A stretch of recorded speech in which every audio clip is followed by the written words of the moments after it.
하이라이트죠. 특강으로 시작해보겠습니다. 특강으로 하면 우리 제9의 대학교 상당 제가 교정 여기까지 해갖고 좀 말이 좀 발음이 더 세고 있는데 좀 죄송합니다. 좀 천천히 또박또박 이야기를 더 해야겠네요. 상담 심리학과 김우상 교수님, 인간 내면에 숨겨진 상처와 얘기학 치유로 인간의 워드 그다음 모시는 강사 1위로 오늘 모시게 된 귀한 교수님을 모셨습니다. 오늘 강의 잘 부탁드리겠습니다. 여기서 영상이 준비되어 있나요? 영상이 아닙니다. 우리 교수님께서는요, 여러 가지로 특강에 있어서는 다음 화면 보시면요, 이렇게 강단에 서셨을 때 다시 모시고 싶은 명 강사로 3년차 1위로 계속 거론되고 있으신 분입니다. 다른 화면을 보시면 네이버에도 이렇게 검색해 계시는 분이시고 현재 대구 한의대학교에서 심리학으로 가지고 학부생들과 같이 또 이제 연단에 서 계시는 분이십니다. 우리 저기 흐릿하게 그려져 있는 글씨가 있죠? 네, 그 내용을 한번 같이 MC님께서 이야기해 주시면 좋겠습니다. 네, KOCW 영화 속 인간 심리 강좌 전국 4년제 대학 중 2년 연속 몸 감성 교수법 창안 초등 강사 1순위라고 해주셨습니다. 네, 어마어마한 강사를 또 교수님을 또 귀하게 모셨습니다. 128분 나를 바꾸는 시간. KOCW가 네. 동영상 강좌를 볼 수 있는 사이트 이름이에요. 예. 그래서 이 자료 보시면 있을 거예요. 역시 또 IT계 또 자리도. 제가 테니스 원장이었습니다. 너무 대단하신 분이 오셨네. 자, 그럼 큰 박수로 저희 오늘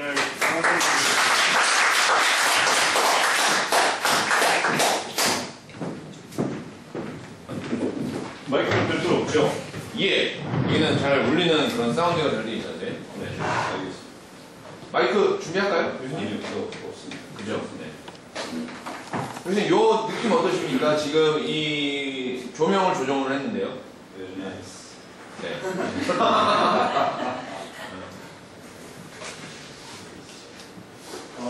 첫 대면일수록 많이 모르는 분들이 좀 많을 것 같아서 간단하게 제 소개를 5분 정도 짧게 하고 들어갈 것 같습니다. 한번 잘 보십니까? 네. 라이트 조금만 더 어둡게. 어둡게? 잠깐만. 여기 라이트 좀. 요거 걸고 가야죠. 요 라이트만 좀 꺼주시면 됐습니다. 네. 한번 잘 보십니까? 네. 자, 강의 시간 몇 시에 맞춰 드리면 될까요? 12시 45분입니다. 12시 45분. 네. 12시 45분. 오케이, 여기 시간 되게 있습니다. 자, 오늘 제가 여기 10시부터 강의를 한다고 해가지고 제가 여기 온 시간이 8시에 왔습니다. 대구에서 새벽 5시에 출발했습니다. 몇 시에 나왔나요? 4시에 왔습니다. 박수가 필요하죠. 대한민국에 사실 제가 움직이는 곳이 대한민국 전국이 이제 무대다 보니까 항상 돌발 사고가 분명히 있을 수 있을 것이다. 예측하지 못하는 일이 있을 수 있을 것이다. 그래서 짧게는 1시간, 많게는 2시간 정도 항상 유익하게 출발합니다. 자, 출발하게 되면 반드시 이제 2시간 전에 도착하죠. 오늘도 2시간 전에 도착해가지고 전체 투어링을 쫙 다 했습니다. 실제적으로는 제가 이제 멀리 나갈 때는 2시간 전에 도착하면은 그 힐링 타임이라고 해서 제 나름대로 명상 타임을 갖습니다. 그래서 이제 2시간 정도 여유를 했는데 오늘은 이제 푹 명상 타임을 가졌습니다. 감성적이었죠. 보시면 알겠지만 감성심리 전문가라고 되어 있습니다. 근데 감성심리 전문가라고 되어 있지만 보시면 머리부터 발끝까지 스캔하는 감성 전문가가 아닌 것처럼 보여요. 대한민국에 강의하는 거 나가 보면 분명히 교수님이 오신다 하는데 왜 교수님이 안 오시죠? 그래서 이제 여러분들이 갖고 있는 컨텐츠, 자, 버전 하나 갖다 주시죠. 제가 이제 이런 버전인데 이런 버전에 쓰고 다니는 이 커버이 모자 오리지널 텍사스에서 직구한 모자입니다. 이게 이제 여러분 강의 컨셉이에요.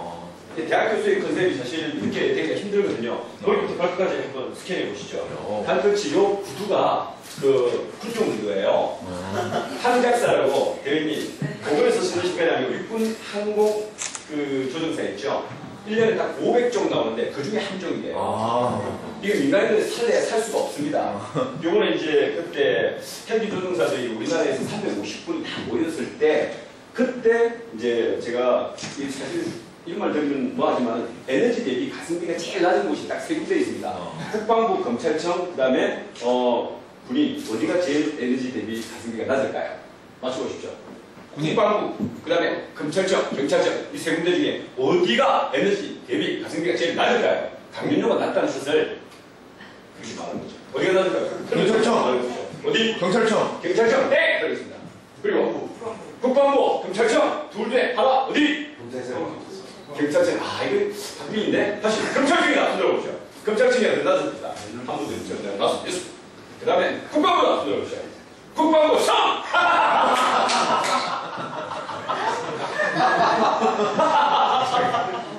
자, 감동적이게도 검찰과 경찰은 이자를 답니다. 90분 기준에서 20만 원 정도를 줘요. 근데 감동적이게도 국방부에서는 10단위를 줍니다. 10! 끝! 그래서 국방부에서 전화오면 절대로 안 갑니다. 왜? 가성비 대비 에너지가 제일 낮거든요. 갈 이유가 없죠. 근데 거부할 수 없는 제안이 얼마 전에 온 거예요. 제 친구가 항공조종사에 있는데 거기에 있는 그 부가적 행정실장이었어요. 사령관님께서 전화를 받고 이번에는 이제 이 헬기 조종사들의 트라우마가 너무 심했던 거예요. 잘 아시겠지만 비행기 추락이 상당히 심해가지고 외부에서 전문가를 한번 모셔보자 이렇게 된 거죠. 그래서 내부에서 상담 전문가를 모신 게 아니고 외부에서 전문가를 모셔보자, 심리 치료와 관련해서 트라우마 전문가를 모셔보자 이랬는데 인터넷 리서치를 딱 하다 보니까 이제 경주 지진과 포항 지진 때문에 제가 이제 언론에 많이 노출된 걸 알고 사령관님께서 이 사람을 데려와 이랬는 거예요. 마침 이 사람을 섭외할 사람이 없었는데 하필 거기에 내 동기가 행정과장을 쓴 거예요. 거부할 수 없죠. 다른 사람 같으면 거부를 하겠는데 친구가 전화 오는데 어떻게 거부하겠습니까?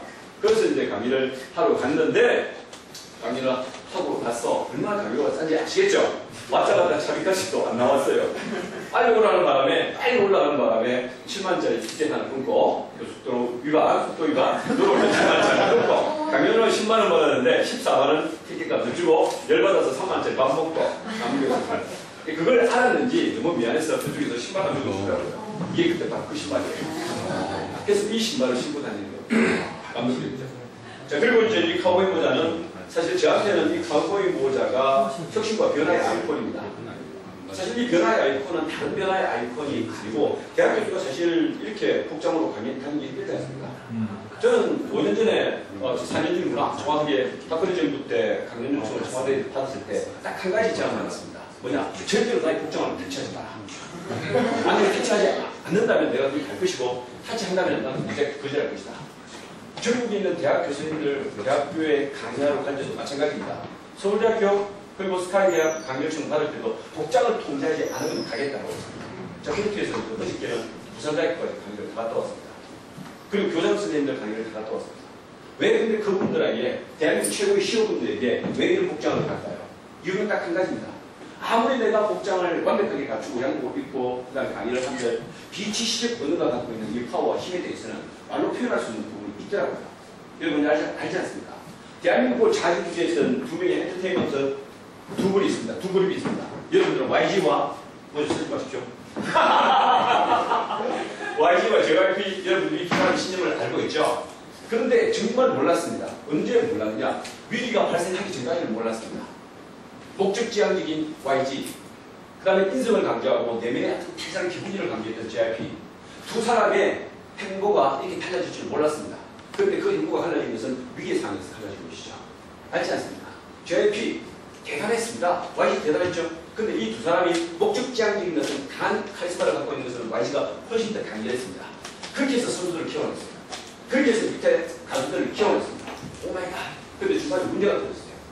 YG가 키워낸 아이들, 수많은 아이들 맞지 않습니까? 빡공부터 시작해서 승리 얼마나 열성적입니까? 태양을 불태우는 열정으로 살았지 않습니까? 어닝사 완벽하게 키워버렸죠. 위기의 상에서 어떻게 관리하느냐에 따라서 달라지더랍니다.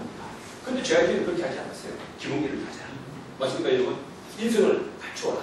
이게 바로 JYP의 승리였습니다.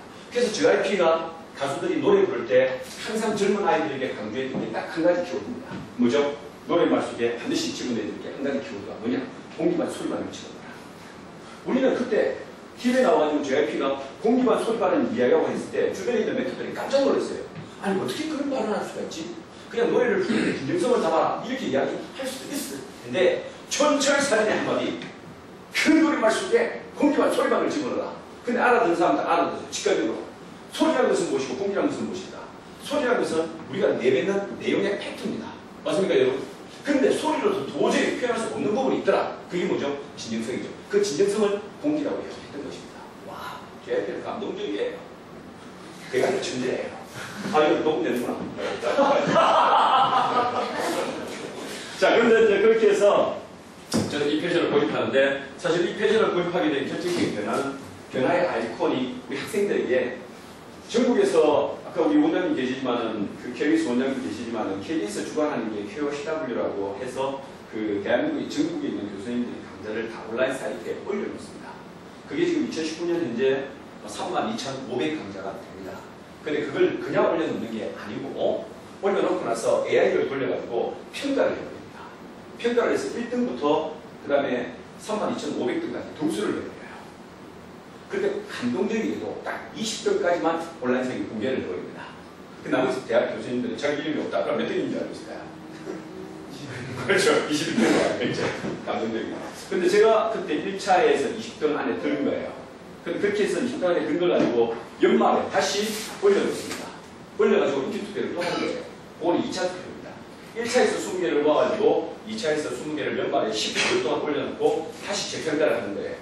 그렇게 해서 재평가를 해서 1년에 어워드 하나를 딱 뽑는데 2016년에 한 번, 2017년에 한 번 두 분 다 연속 어워드에서 1등을 차지했습니다. 박수 한번 해주죠. 그런데 여러분들이 주목하셔야 될 것은 대한민국을 들었다 놨다라고 하는 소위 말해서 대한민국에서 가장 인기 있는 강사라고 하시는 분이 여러분들이 잘 알고 있는 스카이대학 교수가 아니더란 말입니다. 서울에 있는 교수가 아니더란 말입니다. 지방대학 교수라는 거죠. 근데 대개 보면 저를 사회자로 소개할 때 대구대학교 김승현 교수라고 소개합니다. 대구한대학교라고 이야기 안 합니다. 대구한대학교하고 대구대학교는 분명히 다른데도 불구하고 항상 저를 소개할 때 대구대학 교수라고 소개해요. 왜 그렇게 소개할까요? 대구한의대학교는 인지도가 떨어지기 때문에. 그런데 대구한의대학교가 제가 전국에서 1등을 하니까 서울에 있는 모든 대학에서 저를 한번 초청을 주어요. 얼마나 강의를 잘하냐 한번 보자. 이렇게 해서 190명이 모여있는 대학 교수님들 강연장에서 강의를 한번 했습니다. 근데 강의를 딱 하고 나서 감동적이게도 오늘 한 학장님이 오시는데 저보고 명함을 주시면서 잠시 명함 상담을 좀 하시자고 하더라고요. 상담을 딱 하자라고 하는데 자기 방에 들고 왔는데 그 방의 규모가 엄청나게 커요. 근데 방에 딱 들어서자마자 그분이 책상에 책을 탁 들리면서 저한테 이런 이야기를 하는 거예요. 에이씨 이래요. 요걸 해요. 갑자기 저는 무슨 시간이지? 하면서 저는 놀라서 당황했죠. 일개 영문을 그 당했는데 그분 계속 웃으면서 한다는 소리가 자기가 서울대학교를 졸업하고 서울대 대학원을 나오고 서울대 박사를 졸업하고 그 다음에 포스닥을 외국에서 포스닥까지 했대요. 탁플러스는 대한민국 최고를 자랑하고 있는데 28년, 29년 동안 자기 몸을 담고 있고 그 다음에 총장을 꿈꾸고 있는 사람인데 자기가 이때까지 공부했던 게 그리고 이때까지 학생들에게 강의를 했던 게 자기는 껍데기로 강의했다. 이런 자기 독백을 하는 거예요. 왜 그렇습니까? 웃으면서 물어보니까 자기는 오로지 학생들에게 지식과 정보만 전달한 그냥 전달자이다. 이런 말을 하는 거예요. 그때 교수님 강의를 들으면서 실제로 누군가의 신념을 바꾸고 모심을 건드려서 그 사람의 소위 말해서 미래를 흔들어주는 감동적인 수업을 처음이었다라고 이야기하면서 저한테 모든 거기에 있는 이야기에 저는 시효정과 수업을 자신한테 다 맡기시는 거예요. 부탁을 하시는 거예요. 왜 그랬겠는지 생각해 봅니다. 결국 사람들을 움직이고 누군가를 감동시키는 것은 머릿속에 있는 지식이 아니고 결국 내 심장이라고 합니다. 심장이 뜨거운 차이가 심장이 크기의 차이구나. 이런 생각을 크게 보시죠, 여러분.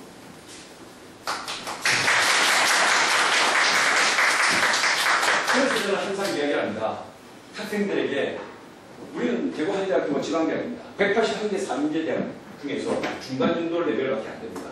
학교의 규모도 그렇습니다. 학생들의 레벨도 그렇습니다. 그렇게 높지 않습니다. 아이들 중에서 의학, 우리 대표님 의학 4개를 한다고 하는데 우리 아이들 중에서 한 개도 제대로 하는 학생들 사실 많지 않습니다. 그럼에도 불구하고 그 아이들에게 제가 항상 이야기하는 것은 내가 55년을 살아보니까 가장 중요한 것은 머리에 든 지식이 아니 결국 인생을 잘 유지하는 것은 아니더라. 살아보니까 가장 중요한 것은 내 심장이 갖고 있는 이 뜨거운 열정의 원도의 정도가 세상을 바꾸는 힘이다.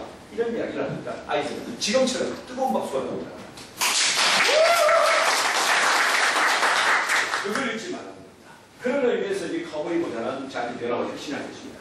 1800년대에 여러분 미국 서부 개척 시대에 미국에 있는 아메리칸 드림을 완성했던 친구들이 이 모자가 변화와 혁신의 아이콘이 아니겠느냐. 저는 이 생각을 가지고 있습니다. 이 모자를 쓰는 순간 저는 절대 포기하지 말자.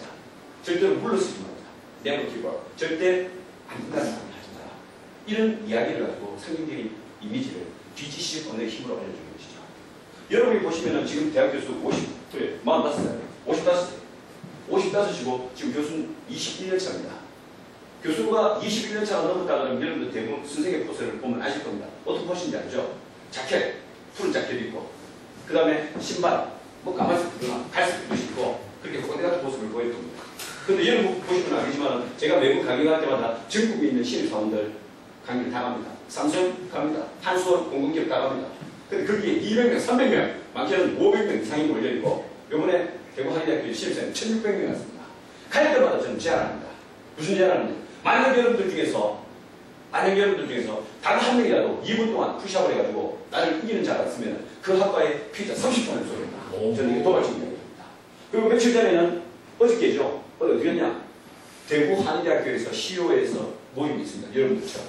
거기에 모여있는 분들이 50분이 모여있더라고요. 거기서 내가 도발적인 제안을 했죠. 만약 여러분들 중에서 단 한 명이라도 나를 푸시업해서 2분 동안 이기는 자가 있으면 오늘 회식 100만 원 내놓겠다. 이렇게 제안했습니다. 박수가 나와야죠?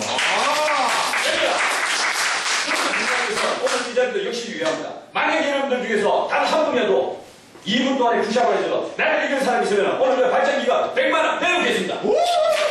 가자, 태원아! 덤벼.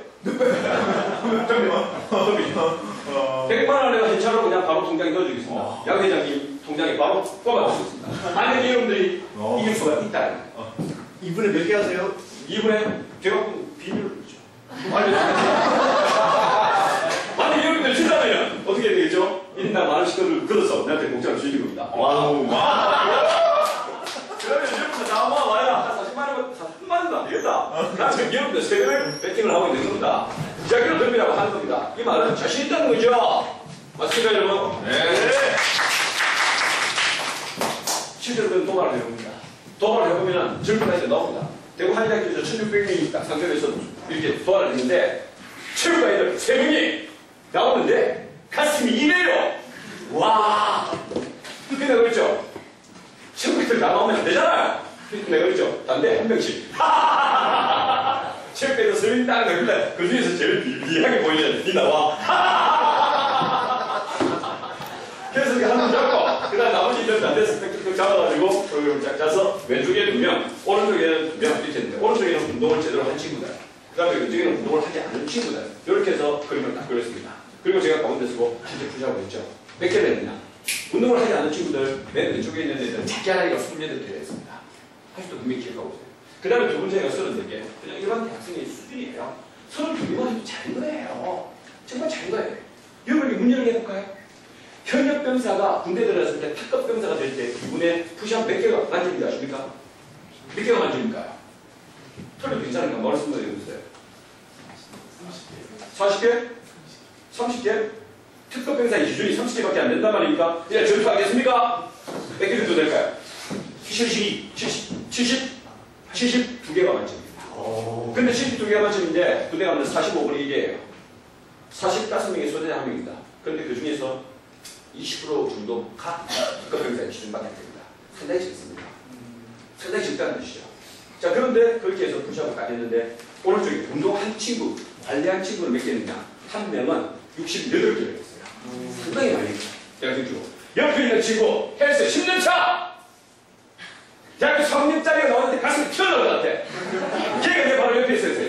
2분 동안 몇 개를 했냐? 144개를 했어요. 걔는 엔사이즈예요.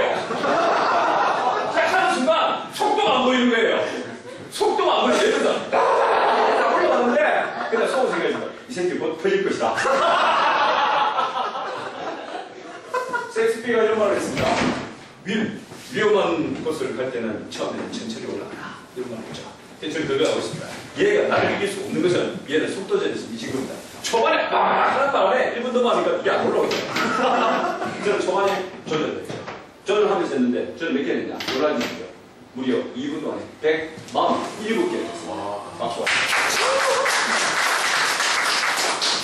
제가 그 강의를 통해서 짧게 1600명을 모아놓고 그렇게 도발적으로 이야기하는 것은 딱 한 가지입니다. 그 1600명에게 제가 아무리 좋은 말을 한다고 하더라도 그 1600명을 장악할 수 있는 힘은 없습니다. 맞습니까, 여러분? 그러면 그 아이들에게 강력한 임팩트, 강렬한 인상을 심어주기 위해서 과연 무엇을 할 수 있을 것인가? 그게 바로 BGC의 힘, 몸의 언어라는 것이죠. 그렇게 해서 저는 시작을 했습니다.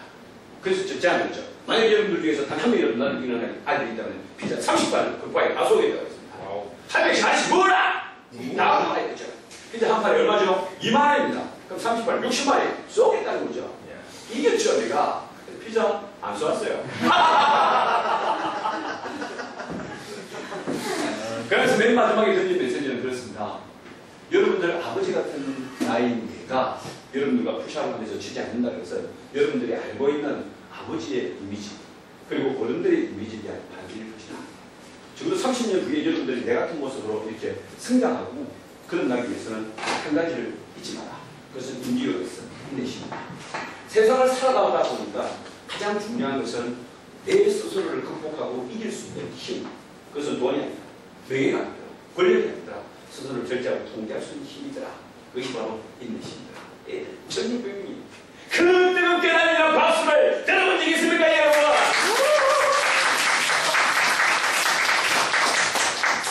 핵심 키워드를 어떻게 전달합니다.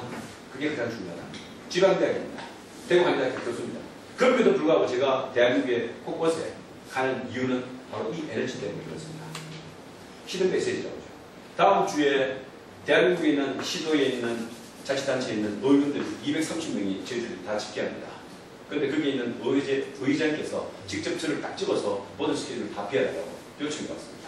근데 안타깝게도 그때는 정평여중이라고 해서 거기에 고등학교 선생님들을 특강을 이미 잡혀져 있었어요. 그런데 그 의장님께서 사진사장한 거예요. 내가 미리 잡힌 건 절대 뺄 수 없다라고 얘기하니까 그 의장님께서 정평여중에 있는 교장선한테 부탁을 해가지고 결국 스케줄을 바꿨습니다. 왜? 모든 사람들이 저희 신문을 듣기 위해서 그럽니다. 저는 의원들 앞에 가도 절대 쫄지 않습니다. 쫄 이유가 없죠. 왜? 이런 말 드리면 뭐하냐면 정신들은 심플하고 단순합니다. 그렇지 않습니까? 그 사람들만 모여있습니다. 이거 녹화됩니까? 다시 한번 물러보는 센스.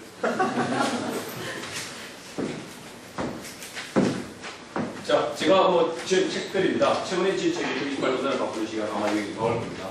참고로 해주시면 될 것 같아요. 특강은 이런 식으로 하고 교육 이런 식으로 하고 방송국에 나오려는 이런 것들이 많은 분들이 다 생각했습니다. 참고하시고. 자, 2012년에 제가 새로운 어떤 교육의 패러다임을 갖기 위해서 학교에서 학생들에게 다른 접근 방식을 선택했습니다. 지방대학에서 학생들이 원하는 니즈를 충족시킬 수 없습니다. 그런데 학생 중에 한 명이 제가 그때 리더십 강의를 했는데 성공 리더십 강의를 하면서 학생들이 저한테 이런 도발을 하는 거예요. 교수님, 저희들도 서울에 있는 큰 대학처럼 유명인사들을 좀 모셔서 우리 토크 콘서트나 특강을 좀 들었으면 좋겠습니다. 이러는 거야. 근데 현실적으로 그게 불가능해요. 왜? 학교에서 줄 수 있는 외부 강사에 대한 예산이 50만 원 한정판이에요. 50만 원 갖고 외국에서 놀아오겠습니까? 서울에서 놀아오겠습니까? 절대로 안 놀죠. 근데 내가 A들이 물었어요. 정말 너희들이 그분들을 모셔서 강의를 듣고 싶니? 라고 이야기하니까 그렇게 듣고 싶다고 해요. 그냥 듣죠. 너희들이 원하면 내가 직접 한번 주관을 해보겠다. 왜? 리더십 강의니까. 그 사람도 엄청 좋잖아요. 자, 그렇게 해서 섭외를 했죠. 섭외를 하는데 우선 모든 니즈는 학생들이 직접 선택해라. 그래서 브레인스토밍을 해가지고 누굴 뽑을 것인가 우선순위를 딱 정해라. 이러니까 나는 걱정을 했어요. 왜? 혹시라도 대통령 이름 적어내겠다. 근데 아이들 따라야 대통령이 오지 않는다는 사실을. 근데 대통령에 준하는 사람을 이름 적어내더라고요. 누구냐? 제주 콘서트에서 이름 한 사람 있잖아요. 찰스 목회자. 물론 지금은 다 철수하고 아무도 남은 게 없지만 그 철수 이름을 딱 적어내는 거예요. 안철수 딱 적어내는 거예요. 감동적이었습니다. 그래서 내가 그랬죠. 너희들이 원하면 한다! 그 접촉을 했죠. 2012년도에 접촉을 했는데 4월달에 원래는 토크 콘서트를 하기로 되어 있었는데 4월달에 토크 콘서트를 못했어요. 왜냐하면 그때 제가 대구 한의대학교에서 보직이 취업센터장이었습니다. 취업센터장 보직은 1년에 학교 보통 이제 평가를 할 때 취업률, 그 다음에 입학률, 그 다음에 재학생 유지율 이렇게 세 가지 툴이 제일 중요한데 그 중에서 학생들을 취업시키는 게 평가가 제일 높았습니다. 그 지표를 맡고 있는 센터장인데 만약에 그 지표가 떨어졌다면 사실이 날아가는 거예요. 그래서 그 사실 때문에 4월달에 토크콘서트를 기획하고 준비할 시간이 여유가 없는 거예요. 그래서 후반기에 미루자라고 했는데 후반기에 딱 미뤄지면서 안철수 씨하고 이게 접촉이 안 되는 거예요. 접촉이 안 되는 거예요. 왜? 그때는 안철수 씨가 소위 말해서 대선 주자의 반열에 들어가버린 거예요. 그 이전에는 별로 접촉하는데 어려움이 없었는데 대선 주자 반열에 딱 올라가면서 접촉이 안 되는 거예요. 그래서 어렵게 해서 다른 사람으로 체인지가 되는데 그때 추천받은 사람이 누구죠? 시골에 한 박경철이었습니다. 자, 박경철 씨하고 딱 이야기 됐죠. 했는데 얼마 달랐냐? 90분 동안 콘서트를 200만 원을 달라는 거예요. 근데 내가 그랬죠. 콜! 간다! 그게 내가 그랬습니다. 학교에서 공식적으로 줄 수 있는 돈 얼마? 50! 나머지 150만 원 내가 투자하겠다. 제가 투자하겠다. 학교에서 요구하면 한다. 약속을 했잖아요. 그래서 150만 원 딱 이제 작업차. 예산을 잡았죠, 예산을. 그래서 이제 자기가 그렇게 원합니다. 그래서 와가지고 내일 연구실에서 2시간 동안 이제 리허설을 했습니다. 리허설을 하고 그다음에 토크 콘서트를 아주 성공적으로 잘 끝났죠. 왜 토크 콘서트를 했냐? 강의를 사전에 들어보니까 강의가 너무 창의력이 없어요. 이 대중적인 사람들이 강의를 잘 못해요. 1시간 막 2시간 막혀놨다 하면 조직이 있더라고요.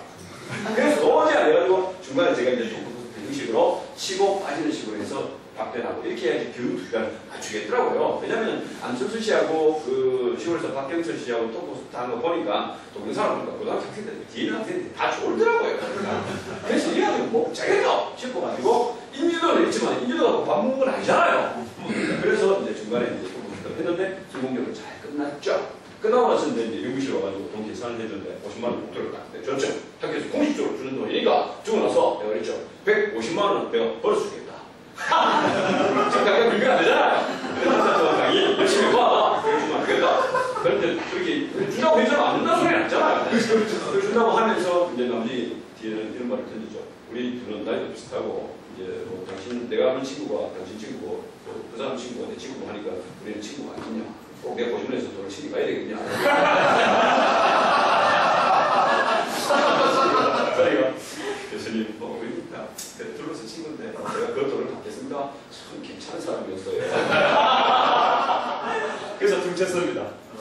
자, 그때까지는 정말 이미지가 좋았습니다. 자, 그런데 2년 뒤에 아이들 이번에는 누구를 원하냐? 연예인을 원하는 거야. 연예인은 걔가 장난이 아니죠. 아, 근데 누구야? 누구를 할래? 이랬지만 아이들이 그때 2014년에 김신영 씨가 다이어트 때문에 인기가 절정이었어요. 얼마를 요구하느냐? 매니저한테 딱 전화를 해보니까 600만 원을 요구하는 거예요. 학생들이 원하면 한다! 콜! 자, 학교에서 줄 수 있는 돈은 얼마 정도 되느냐? 세이브를 딱 하고 여기 부서, 저기 부서 뜯어보니까 딱 200만 원이 뜯어맞아요. 오케이, 200만 원 먹고 400만 원 내가 주면서 뜯어서 간다! 근데 중요한 거는 이거는 내고 안 돼요. 왜? 소속사로 다 들어야 되니까. 그래서 400만 원 내가 준비를 했죠. 물론 너도 다 줬습니다. 준비했는데 우리가 돈이 없다고 하니까 그쪽에서 뭐랬냐? 교수님, 김순영이 600만 원 정도 줘야 되는데 김수가 한 400만 원 하면 됩니다. 김수로 하시죠. 이러는 거야. 김수. 그러니까 그렇지. 김수. 예. 그래서 그렇죠. 김숙하고 할 것 같으면 내가 아예 할 시작도 안 했다. 지금 같으면 김숙하고 할 것 잡으면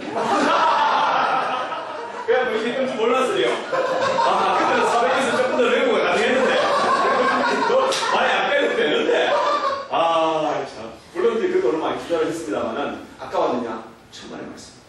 결코 아깝지 않았습니다. 2014년에 일어났던 토크 콘서트를 내어주문에 있는 400만 원을 투자를 했지만은 그때의 레벨이 지금 저의 레벨로 올라가게끔 만든 결정적인 일이었습니다. 때에 따라는 결정적인 이 돈의 찬스를 놓치지 말아야 됩니다. 왜 제가 이걸 기억했느냐? 대구 한의대학교에서 그 이전에는 단 한 번도 연예인이라는 사람, 유명인이 온 적이 없습니다. 예산을 주다 보니까. 근데 개인이 이걸 하다 보니까 화면을 보시면 알겠지만 시골에서 박경춘 씨가 왔을 때 400에서 9명의 작은 미니 관광에 학생들이 몇 명이냐? 1200명이 모였습니다.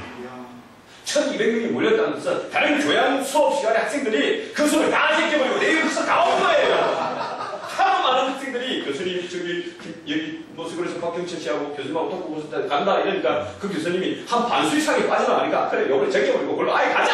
이렇게 해서 몰고 온 거예요. 그게 1200명이 몰린 거예요. 자리가 없으니까 여기까지 가는 거예요. 그래서 알았습니다.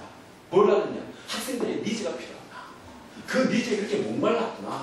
작은 이벤트를 한번 만들어 봤을 때 뿐인데 이렇게 많은 니즈가 있는지 몰랐습니다. 감동적이었습니다. 그리고 이번에 128번 나를 바꾸는 시간이라는 책을 썼습니다. 이 128번 나를 바꾸는 시간에 이 책 같은 경우는 영화 총 20편이 들어가 있습니다. 비교 영화까지 포함해서. 저는 여러분들 그러면 영화와 관련되는 심리학과 교수냐? 천만의 말씀 아닙니다. 여러분 믿지 않겠지만 저는 이래봬도 홍대 의대 대학원 출신입니다. 의대 출신 교수입니다. 머리부터 발끝까지 스캔하면 내 머릿속이 나오다가 국방부에 벌써 풀리지 않습니다. 국방부 장성들의 모임에 특강을 하러 갔는데 그 사람들 다 내가 또 국방부 같아.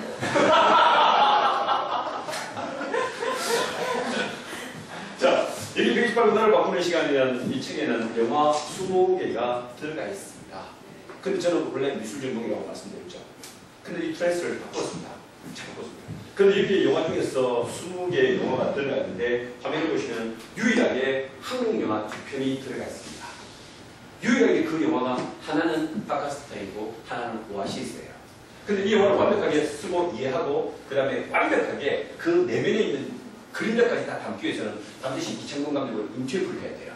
근데 이창동 감독은 여러분 잘 아시겠지만 절대 인터뷰 안 하고 특강 안 하는 걸로 유명합니다. 왜? 대구 촌놈이라서 말이 언들해요. 너무 대구가. 편집할 분 많네. 자, 그래서 안 만나준다는 걸 알기 때문에 영화 협회에다가 전화를 했습니다. 전화를 딱 해가지고 이런 이유로 제가 이창동 감독 핸드폰을 번호를 좀 알아야 되겠는데 도와주시겠습니까? 내가 절대 안 가르쳐줄 거예요. 그리고 교수님 편지를 써서 저희한테 보내주면 그걸 이창동 감독에게 보내드리겠습니다 라고 한 거예요. 그래서 제가 갖고 있는 열정밖에 없지 않습니다. FA 주장이다. 제가 할 수 있는 모든 진정성을 담아서 편지를 딱 띄웠죠. 근데 그 편지가 이창동 감독에게 전달되었습니다. 읽어보면요 저한테 전화할 수밖에 없도록 제가 만들었어요. 왜? 감성심리 전문가 아닙니까 여러분? 읽자마자 바로 저한테 전화번호 알려주라 이래 된 거예요. 그래서 이제 전화를 딱 하니까 마침 계신 거예요. 계셔가지고 한 8월달에 좀 뵙시다 라고 하니까 자기 사무실로 오라는 거예요. 그때가 버닝 영화 끝나고 나서 곧 직후 한 달이 지났어요 여러분. 버닝! 그 이름 별로 안 좋은가 봐요. 세계적인 명감독이 52만이 뭡니까? 나는 뭐죠? 최소 소리 분류점이 한 450에서 500 정도 돼야 되는데 그 10분의 1밖에 안 됐습니다. 그러니까 잔뜩 긴장해가지고 이게 수치이 있는 거예요. 그래서 이제 전화를 딱 드리니까 8월달에 만났습니다. 그러고 나서 내가 고민을 했죠. 지금 현재 영화는 다 끝났고 손님들은 많이 없을 텐데 과연 몇 명이 됐을까? 선물을 뭘 준비할까? 하다가 수박같이 4개를 딱 준비했습니다. 왜 4개를 준비했느냐? 분명히 자기는 있을 것이고 그 다음에 자기 이제 동생이, 남자 동생이 그 영화 촬영 감독입니다. 촬영 감독 어디 갈 데 없으니까 같이 있을 것이고 남자 직원 1명, 여자 직원 1명 있을 것이다 생각하고 수박같이 4개를 딱 들어왔는데 4명이 있더라고요. 감독님이 있습니다. 물론 난 안 먹었죠. 그렇게 해서 전달해주고 나서 딱 들어가니까 오피스에 앉아가지고 대뜸 감독님께서 묻는 거예요. 감독님 뭐라고 묻냐? 여기 교수님 인터뷰를 한다 그러면 대개 보면 녹음기와 메모장과 그다음에 볼펜이나 이걸 들고 왔는데 왜 교수님은 아무도 안 들고 오셨습니까? 묻는 거예요. 그래서 갑자기 도와주고 묻는 거예요. 그래서 내가 이런 말을 했죠. 어떻게 제가 평상시에 존경하는 교수님의 의혹을 이 종이 속에 담을 수가 없습니까? 내 가슴 속에 저장하고 왔습니다. 그 천철살인의 한 번. 종이 위에 죽지 않고 내 가슴 속에 담는다는 그 천철살인 그 한마디에 감독님은 입가에 던지는 특유의 미소 있잖아요. 그걸 지으면서 1시간 반 동안 인터뷰를 하는데 쑥 들어가니까 쑥 나오는 거예요.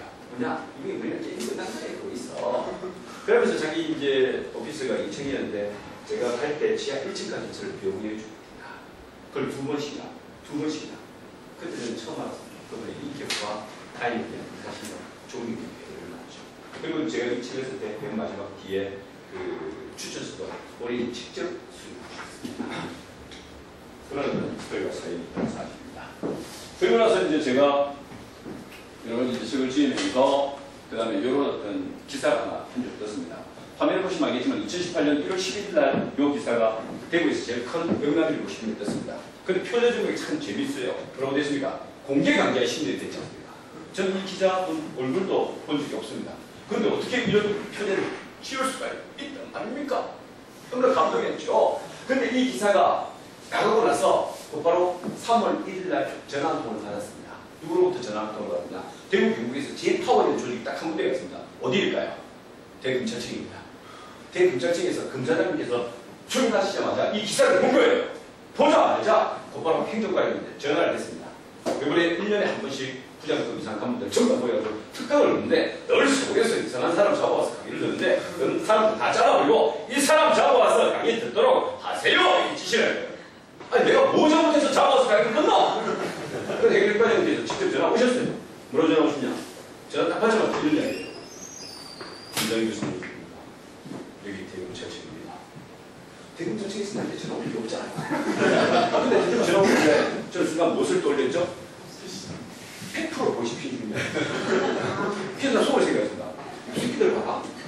옛날에는 보이스피싱하면 연변적이나 만주적으로 해서 말투가 확실히 드러나는데 요즘에는 연습을 아주 빡시게 했는구나. 경상도 버전이네? 그런 생각이 들었죠. 그래서 난 생각을 했죠. 아 이것들 봐라. 근데 내가 물었죠. 어디시더라고요? 물어보니까 대금 절청이라는 거야.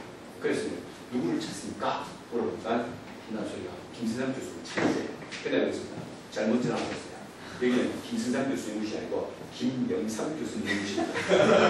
김영삼 교수님 것이래요. 막 묻더라고요. 교수님, 제가 대금 절청이 누구입니다. 사진을 다 찍어서 보는데 겁을 낳는 거예요. 대금 절청이라는 소리를 딱 들을까 동시에 갑자기 내가 온몸에 12년 전에 해운대에서 노선방송하다가 그 정경을 뿌리치고 도망간 사진까지 다 목소리가 떨리기 시작해요. 그런데요. 듣는다는 소리가 교수님 강연 때문에 전화하신다 이럽니다. 강연 때문에 전화했는데 내가 쫄 필요 없잖아요. 목소리 톤을 바꿔야죠. 어떻게? 그랬어요. 그러니까 교수님 먼저 이제 스케줄을 한번 봐주시겠습니까? 하는 거예요. 스케줄 봤죠? 시간 괜찮았습니다. 그래서 예 괜찮습니다. 라고 하니까 대뜸 한다는 소리가 직관적으로 나온 소리가 이런 말이에요. 교수님 30만 원 드리면 되죠? 내가 물어봤습니까? 한국 사람들은 이 강연료는 자기 자존감의 표상이에요. 이러고 그리고 교수님 우리 조직에서는 교수님에게 줄 수 있는 최고 금액이 불도가 30만 원밖에 안 되는데 이걸로도 교수님을 꼭 모시고 싶습니다. 이 목소리 속에 감동과 감정과 이거 공기반의 소리가 들어가 있어야 되잖아요. 근데 그 세트는 내가 얼마나 흥분했는지 대뜸한 소리가 대금천청이라는 소리를 함과 동시에 수단과 방법을 가지 않고 누구든지 다 나와준다. 이를 5만원 오판을 있는 거예요. 얼마나 그 자존심이 상하는 그런 게 들어가 있겠습니까? 그런데 그랬죠. 안 돼요. 그랬어요. 저는 강연을 받을 때 반드시 최소 금액, 시간당 금액은 70만 원이 넘어야 되고 그리고 음료와 특히 가장 중요한 간식들이 별도로 측정됩니다. 간식비가 제일 중요해요. 양식 딱 잘랐어요. 교수님 안 되겠습니까? 그래요? 근데 안 됩니다. 저는 미술계하고 단 한 발이라도 벗어납니다. 그것을 벗어를 합니다. 라고 했지만 한다는 소리가 교수님 저희들이 조선바에 되면 무서운 상황이에요. 제가 한번 할 때는 조선바를 하나만 교수님께서는 공무원 우선 이런 데는 그 정도 가지고 나가준다고 들었습니다. 이런 아니 그런 올라오는 거예요. 왜? 어떤 데고 비교하는 겁니까? 근데 그랬죠. 이 양반은 1년에 나를 몇 번 불러주는 다이어트 타고 당신은 1년에 딱 한 번 불러주는 특강이지 않느냐? 어떻게 다이어트 타고 특강하고 같은 수가 있냐? 라고 하니까 교수님 저희들이 또 조선바에 되면 무서운 사람들이에요. 전화하기 전에 누구든지 조사를 하나 봐요. 교수님께서는 장애인복지자 이런 데는 공짜로 나간다고 들었습니다. 이러는 그 조사를 제대로 했어요. 근데 내가 그랬죠. 이 양반아, 그러면 내 양식을 물어보니까 꼭 돈 받지 말아야 가더라. 근데 당신은 꼭 돈 천기게 가더라. 그러니까 교수님 안 되겠습니까? 그래요. 근데 내가 그랬죠. 그래서 당신들은 내 같은 사람, 병사를 못 불러서 초청을 못 하는 거야. 그 정도 하고 다른 사람 30만 원짜리나 내 사람 강의 들으세요. 이런 말을 하려고 했는데 이게 안 나오더라고요. 지금은 이 강사의 명품 강사의 강의를 들을 수 있는 사람들 조건은 연사들밖에 없다. 맞습니까? 바로 여러분들은 누구다? 연사들입니다. 이게 이제 그 사람과 관계는 가장 중요한 핵심 키워드가 아니겠나 이런 말씀을 드리고 싶습니다.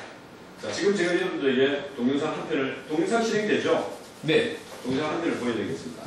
동영상 한 편을 한번 천천히 들어보죠. 자, 제가 여기에 동영상에 딱 들어가는 물리적인 시간은 6분 21초밖에 되지 않습니다. 자, 그런데 여러분 6분 21초 안에 여러분들이 보셔야 될 관점 포인트가 딱 두 가지가 있습니다.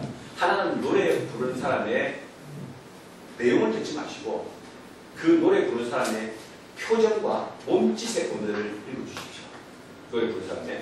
그 다음에 두 번째는 그 노래를 듣는 사람들의 얼굴 표정이 어떻게 바뀌는지 이 관점에서 이 동영상을 6분 21초 동안 시청을 해주시면 될 것 같습니다. 자, 그럼 동영상 진행해드리겠습니다.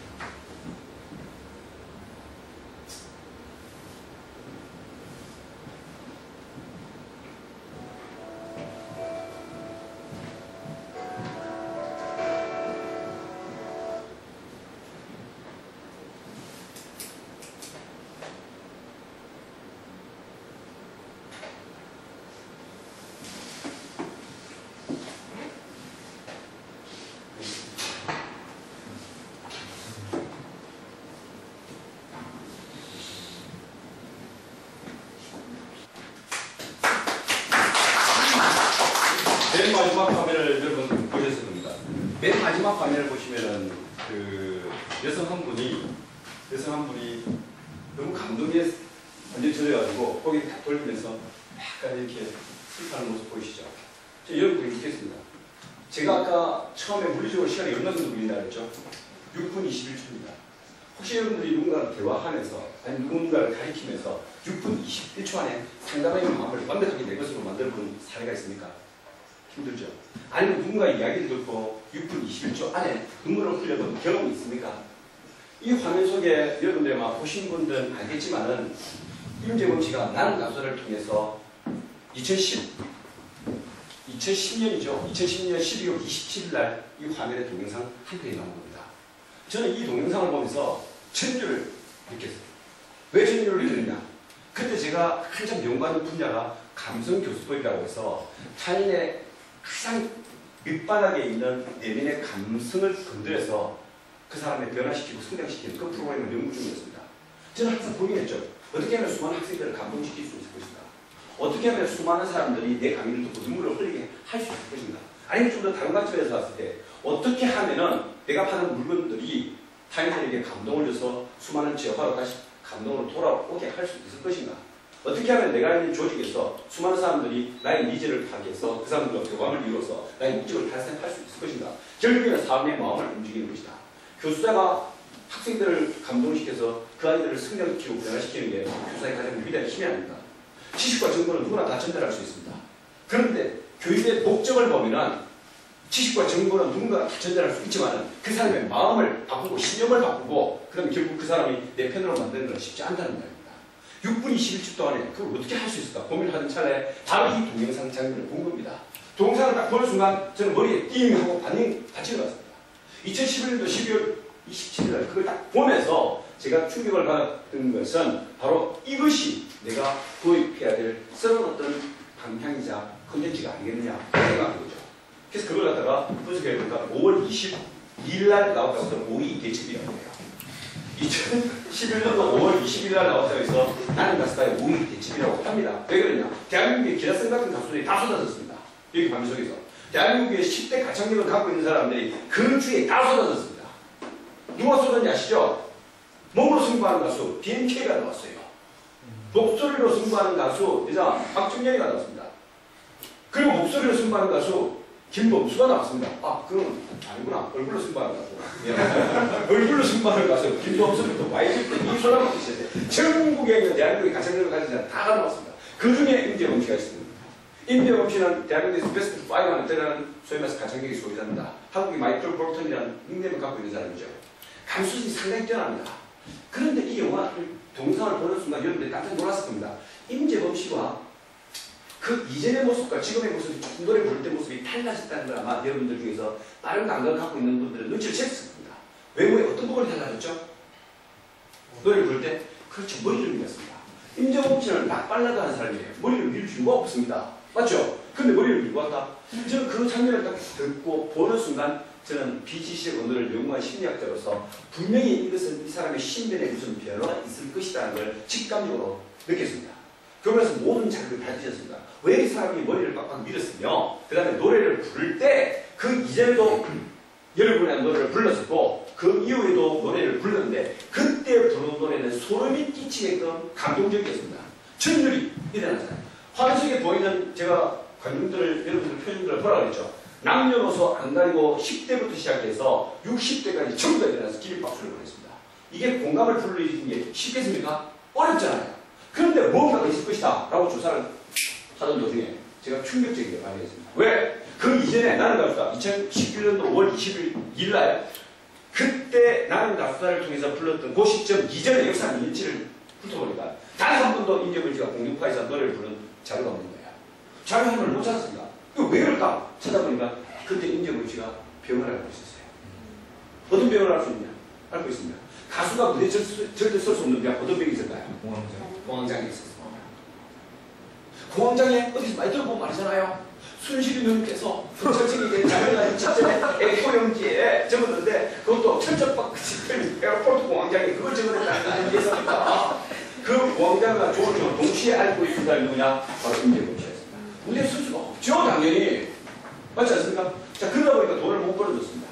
가수자가 노래를 불러야지만이 호주머니에 돈을 챙기고 돈을 벌 수가 있는데 돈을 한 달에 얼마 벌느냐? 저기에 저작권료밖에 못 받았습니다. 100만원에서 150만원. 여러분이 묻겠습니다.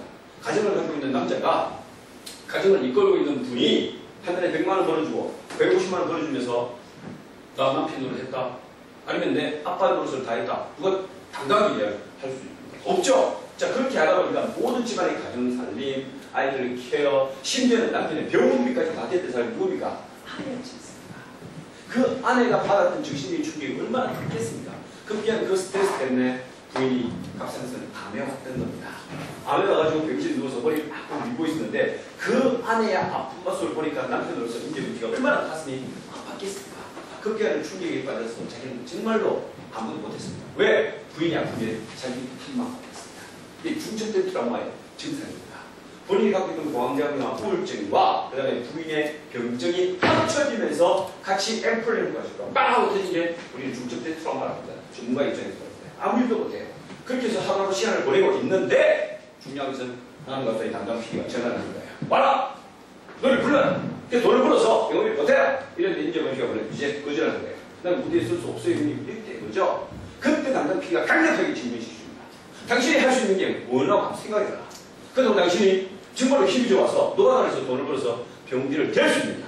그렇다고 당신이 사기를 쳐서 병원비를 댈 수 있느냐? 당신이 할 수 있는 것은 그 알량한 그 병, 눈에 보이지 않는 병, 그걸 진단하고 극복하지 못해서 부인을 이렇게 놔둘 수가 있느냐? 강력하게 질문시킵니다. 거기에 정신적인 충격을 받고 임재범 씨가 그래, 알았다. 한번 해보자. 이게 되자 해서 한 달 동안 3시간씩 잠을 자면서 그 연습을 했던 거예요. 근데 거기에 노래를 들어보면 참 재미가 있어요. 왜 재미가 있느냐? 노래 3곡을 선곡했는데 첫 번째 노래가 너를 위해 자기 노래입니다. 그 다음 두 번째가 남진의 빈잔이에요. 세 번째가 여러분이 보고 있는 눈복희의 여러분이에요. 가수자가 노래를 선곡한다는 것은 두 가지 의미가 있습니다. 하나는 자기가 제일 자신 있는 노래, 그것을 당연히 선곡하죠. 두 번째, 노래를 통해서 자기 이야기를 독백적으로 타인에게 전달하는 히든 메시지가 숨겨져 있습니다. 이 두 가지로 노래를 불렀을 뿐인데 하나는 너를 위해, 당신을 위한다는 아픈 부인을 위한다는 의미가 숨겨져 있고 두 번째는 빈잔, 우리는 아무도 가진 거 없지만 이를 쓸 수 있지 않느냐 하는 희망의 메시지가 그 노래 속에 담겨져 있고 세 번째, 여러분이 한 노래를 여러분들이 읽어보시면 그 의미 속에 어떤 의미가 있습니까? 당신이 아프고 외로울 때 나는 당신을 버리지 않겠노라 이런 메시지가 담겨져 있어요. 노래를 부를 때 6분 21초 왜 제가 시간을 꺼내드냐 5분 정도의 여러분들 노래를 부르는 모습을 보시면 임재범 씨가 노래를 부르던가요? 아니면 무릎을 꿇고 동물 울음소리를 내던가요? 울음소리를 냈잖아요. 거기에 팩트가 없어요. 내용이 없어요. 소리가 없다는 뜻입니다. 뭔 말이십니까? 바로 공기가 있다는 뜻 아니겠어요, 여러분? 임재범의 몸짓 아우성이에요. 그런데도 불구하고 그 노래를 들은 수많은 관중객들은 임재범 씨가 노래를 부르고 있지 않지만은 토를 해내고 있지만은 그 속에서 진정성을 온몸으로 갖는 겁니다. 누군가를 변화시키고 누군가를 감동을 주는 것은 꼭 언어적인 유희가 아니어도 된다는 뜻입니다. 저는 그걸 기억하고 있어요. 미국 200년 역사를 통틀어서 가장 위대한 연설, 여러분 어떤 연설이 있습니다. 미국의 3대 연설이 있어요. 1868년도에 했던 게티스버그의 링컨 형님의 연설, 가장 위대한 연설이에요. 그리고 정확하게 100년 뒤에 여러분 잘 알고 있는 미국의 흑인과 백인을 통틀어서 가장 존경받는 미국 정치인 한 분, 39살 때 돌아가셨던 마틴 루터 킹 목사. 그분이 1968년도에 강렬하고 짧게 연설했던 드럼메이저 연설. 드럼메이저, 드럼. 여러분 보이는 이 드럼입니다. 맞습니까? 맞습니다. 근데 그 연설을 저는 잊을 수가 없어요. 그 연설을 듣고 제가 충격을 받은 사람이에요. 왜? 1968년도에 그 연설을 제가 들었단 말입니다. 몇 살 때였죠? 3살 때였어요. 그 연설을 듣고 우리 어머니께서는 제가 눈물을 흘렸다고 그래요. 내가 그때 배가 고파서 눈물을 흘렸는지 감동을 받고 눈물을 흘렸는지 알 수는 없습니다만 아무튼 눈물을 흘린 것은 사실이에요. 그때 연설이 얼마나 감동적이었는지 제가 여러분들에게 덜금을 내서 보여드리겠습니다. 우리들 앞에 의미되겠습니다. 하지만 저기는 문제가 되어 있습니다. 왜냐하면 저는 이미 그 사대 정상이 있기 때문에 그렇습니다. 어쩌면 저는 여러분들과 함께 곳에 갈 수 없을지도 모릅니다. 하지만 오늘 밤 여러분 모두에게 알고 싶은 사실은 우리들 모두가 그 약속의 땅에 이룰 것이라는 것입니다. 그래서 저는 행복합니다. 그래서 저는 그 어떤 것도 염려하지 않습니다. 그 누구도 두려워하지 않습니다. 주께서 영광 가운데 쏘시는 걸 봅니다. 이게 끝이에요. 이 짧은 연설을 위해서 마틴 루터 킹 목사는 자신의 운명을 걸었습니다. 그럼 거기에 모여있는 사람들 정말 대단한 사람이에요. 천만에 모였습니다. 멤피스주에서 가장 낮은 신분에 청소하는 여사님들이 모였습니다. 그럼에도 불구하고 마틴 루터 킹 목사는 그곳에서 마지막 연설을 남겼습니다. 그분들을 위해서 연설을 남기는 것이 아닙니다. 약속을 지키기 위해서 연설을 하는 것이죠. 그분은 당연히 39살 때 죽었습니다. 그분의 몸은 육신에 소멸됐습니다. 그럼에도 불구하고 그분은 죽지 않았습니다. 왜? 미국 4억 5천 명의 살아있는 산자들의 가슴을 통해서 산자들의 가슴을 지금도 두들기 영원히 살아있기 때문에 그렇습니다. 산자들의 가슴 속에 살아있는 사람들은 절대 죽은 사람이 아닙니다, 여러분. 맞지 않습니까, 여러분? 그래서 제가 오늘 이 강의를 내게 없는 것처럼 강의하는 이유가 바로 여기 있기 때문입니다. 내일 만약에 제가 죽어버리면 오늘 이 강의는 제가 유지하게 됩니다. 어떻습니까? 동영상 촬영도 있는데 얼마나 감동입니까? 여기서 만약에 제가 죽는다는 것은 여러분 객사가 아니고 전사라고 생각합니다. 강사가 강당에서 죽는 것이 이게 얼마나 영광된지 아십니까? 이 자리에서 죽는 것만큼 영광된 것은 없다는 것이죠. 만약에 마틴 루터 킹 목사님께서 제게 그런 메시지를 주지 않았더라면 아마 저는 여기서 20만 원 딱 오늘 제가 받는 가격대가 20만 원입니다. 20만 원 끝이만 강의하고 갔을 겁니다. 그러면서 제가 여기 올 수 있었던 것은 20만 원의 가치가 아니고 여러분들 자체가 대한민국을 움직이고 가장 뜨거운 정열을 가지고 있는 사람들이기 때문에 저는 그 가치를 2천만 원 이상이라고 생각하기 때문에 여기에 옵니다, 여러분. 그런데 중요한 것은 100년 후에 또 다른 연사가 나타났습니다. 그 사람이 바로 여러분들이 잘 아는 오바마 형님입니다. 2015년에 오바마 형님이 하셨던 연설 기억나시죠? 그 유명한 어메이징 그레이스 위대한 은총. 그것은 연설이 아니었습니다. 감탄설, 찬송 감소들이었습니다. 자기 친구였던 핑크리 목사라고 했습니다. 사우스캐롤라인 주에 살고 있습니다. 전형적으로 여러분 동남부 쪽입니다. 흑인들이 많은 지역이죠. 자기 친구가 교회 예배당에서 흑인들 7명과 모여가지고 찬송을 들고 있었는데 갑자기 백인이 나타나서 젊은 백인이 거기서 7명 전부 안사에서 다 죽여버렸습니다. 그리고 10월 뒤에 오바마 형님께서 미셸 오바마 자기 부인과 함께 비행기를 타고 나타났습니다. 그리고 짧게 추도식을 거행을 했습니다. 25분간 연설을 하고 정확하게 25분간 연설 후에 25초간 침묵을 주겠습니다. 그 짧은 침묵 뒤에 나온 연설이 미국 200년 연설을 통틀어서 가장 위대한 연설이었단 말이에요. 연설을 했냐고 천만을 봐서 짧은 찬송가 한 소절을 불러서 부릅니다. 준비됐느냐고요? 준비가 되지 않았습니다. 그냥 자기로 그냥 툭 하고 튀어나갔던 거예요. 미국 흑인들이 용서를 하자는 의미에서 스스로가 부르는 스스로를 자기 치유를 하기 위한 그런 자기 독백적 노래였습니다. 그게 찬송가 시절에 있었는데 그 한 구절을 불렀을 뿐인데 미국에서는 뭐라고 했냐? 미국 200년 역사를 통틀어서 미국 4억 5천을 하나로 묶는 결정적인 신의 한 수, 그 연습이었다고 합니다, 여러분. 미국 이런 민족이었습니다. 그걸 가지고 우리 박근혜 누님께서는 8월 15일 강곡절날 팬분들 손잡고 노래를 불렀어요. 감동적이었습니다. 요번에서 지어주십시오.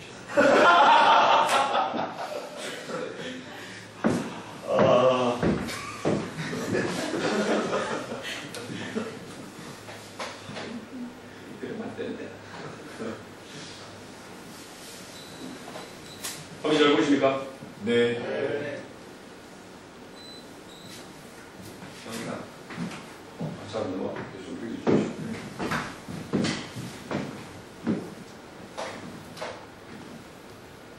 이 기계가 조교를 알아봅니다.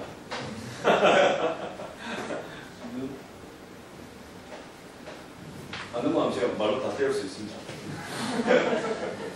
푸시하면 됩니다.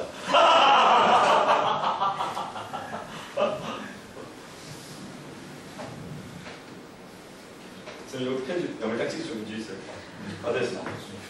잘라봅니다. 잘라봅니다. 자, 이거 한번 소리 한번 외쳐보세요. 시작. 그럼에도 불구하고 하십니다. 그럼에도 불구하고 제가 제일 좋아하는 단어가 딱 한 가지입니다. 그럼에도 불구하고.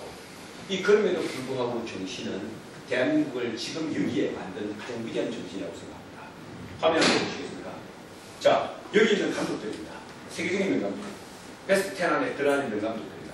혹시 여러분들 이 영화 다 보신 분 있습니까? 2010년대에 맨 오른쪽에 있는 영화 어떤 영화죠? 아바타. 2010년대에 나왔던 제임스 카메론 감독의 아바타입니다. 그리고 밑에 있는 영화 2014년도에 나왔던 알폰소 쿠아론 감독의 그래비티라고 합니다. 가운데 있는 영화 세상을 크게 놀라게 하겠다. 항상 이런 호불을 가지고 영화를 만드신 분이죠. 크리스토프 놀란 감독입니다. 인터스텔라. 왼쪽에 있는 영화 리스코 감독의 마션입니다. 고려는 없지만 나는 이 네 편의 영화를 다 봤다. 손 들어보십시오. 다 봤다. 박수 한번 보내주세요. 네, 감사합니다. 이 바쁜 시국에 한 편의 영화를 보기가 힘든데 네 편의 영화를 다 봤다. 우리 사람들은 뭐라고 얘기했냐? 진정한 한량들이다. 어쩐지 이게 모이기 이거 다 있구나. 자, 세계적인 명감 헐리우드에서 지금 감독들이 한 3,200명 정도 이렇게 등재가 되어 있다고 합니다. 그런데 여기에서 200명 가운데서 가장 뛰어난 감독들 10명을 보면 회사 이 사람들은 빠지지 않고 등장합니다. 그런데 말이죠. 여기서 이 사람들의 어떤 만들었던 영화의 어떤 장면들을 분석해보면 역사 10년치를 훑어보면 전부 다 공통점이 있습니다. 우주 SF와 관련된 영화를 만들었다는 공통점이 있습니다. 희한한 거죠. 왜일까? 저는 분석을 해봤습니다. 왜 이 사람들은 우주 SF와 관련된 영화를 만들었을까? 과연 감독들은 이 영화를 통해서 무엇을 우리들에게 알고 싶은 것일까? 조사를 하다가 하나씩 키워나가는 겁니다. 그게 뭐냐? 인간에 대한 오만에 대한 경고예요. 인간에 대한 오만에 대한 경고를 감독들은 이 영화를 통해서 던져냅니다. 무엇을 통해서? 미래 영화를 통해서 말이죠. 미래 판타지입니다. 자, 그러면 인간이 갖고 있는 오만에 대한 경고는 무엇일까? 그러니까 예를 들어볼까요? 환경과 파괴입니다. 환경과 파괴. 여러분 보시면 알겠지만 우리 어릴 때라고 해서 미안하지만 우리 어릴 때는 수학여행 가면 저 강원도 가면은 별도의 물이 필요 없었습니다. 겨울가에 흐르는 물 머리 박고 바로 쭉쭉 빨아먹으면 되지. 물론 설사한 2번 하면 되지. 그렇게 해서 쫙쫙 빨아먹었어요. 그렇지 않습니까? 우리 군대에서 배낭 메고 가다가 배고프면 물 밟고 쫙쫙 빨아먹었어요. 그리고 설사 몇 번 했죠. 근데 요즘 그게 못 먹지 않습니까? 왜? 오염 때문에 못 먹습니다. 불과 몇 년 사이입니다. 생명력을 고치는데 30년에서 40년밖에 되지 않습니다. 근데 지금 겨울가 우리 물에만큼 물 못 먹습니다. 죽습니다. 바로. 맞죠? 왜 그럴까? 환경에 대한 주름한 심판이 된 겁니다. 자, 그런데도 불구하고 크리스토 노란 감독은 참 미국에서 가장 똑똑한 감독 중에 한 사람입니다. 이 사람의 감독 한 영화를 보면 상당히 특별한 영화를 만들고 있습니다. 장르와 장르가 완전히 세분화되어 있습니다. 대개 보면 한국에서는 영화를 만들 때 자기 전공 분야가 있습니다. 개그는 개그, 다큐는 다큐, 그 다음에 뭐 멜로는 멜로 이런 식으로 되는데 이 사람은 모든 장르를 다 망라합니다. 인셉션, 여러분 아시죠? 다크나이트, 배트맨 시리즈입니다. 배트맨 시리즈가 중국할 때 7, 8, 9, 7번, 8번, 9번째 시리즈를 만들어서 배트맨 새로운 이야기를 만들었던 감독이 크리스토 놀란 감독입니다. 그 사람이 항상 만들 때에 이 사람은 히든 메시지를 숨겨뒀습니다. 심벌 메시지와 워드 메시지가 같이 숨겨져 있는데 여기 보시면은 여기 드러나는 우린 답을 선택했다 늙었듯이 되어 있죠. 이 박스에 되어 있는 글을 한번 큰 소리로 읽어보십시오. 시작. 우린 답을 찾을 것이다 늘 그랬듯이. 다시 한번 시작. 우린 답을 찾을 것이다 늘 그랬듯이. 이걸 앞에 있는 부분과 연장을 시켜서 보면은 어떤 내용이었죠? 그럼에도 불구하고 정신 답을 읽어야 됩니다. 하나 예를 들어볼까요? 여기에 주인공은 쿠퍼라고 하는 친구입니다. 근데 이 친구는 우주를 구하기 위해서, 아니 지구를 구하기 위해서 먼 우주로 떠나는 스토리가 이 영화의 핵심 키워드입니다. 근데 교묘하게도 여기에 감독은 히든 메시지를 어디에 숨겨놨냐? 단어들 어디들 속에 숨겨놨습니다. 자기 딸 이름이 뭐냐? 딸 이름이 머피예요. 나쁜 생각을 하면 나쁜 일이 생긴다는 머피예요. 왜 머피라고 했을까요? 딸이 아빠 보고 뭐라 그러냐? 아빠 가지마. 아빠 가면 우리들이 안 돌아오잖아. 먼 우주로 돌아오는데 어떻게 아빠가 돌아올 수 있어? 4.4광년 떨어진 곳에 어떻게 컴백해서 돌아올 수 있습니까?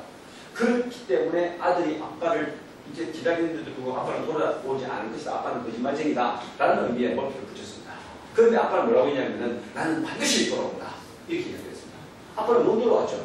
그런데도 아빠는 지구를 구하기 위해서 이 딸 모피에게 끊임없이 4차원을 소위 말해서 시간과 중력과 모든 것을 뛰어넘어서 메시지를 전달할 수 있다는 것은 사랑의 힘이 있을 때문에 가능하다는 것이죠.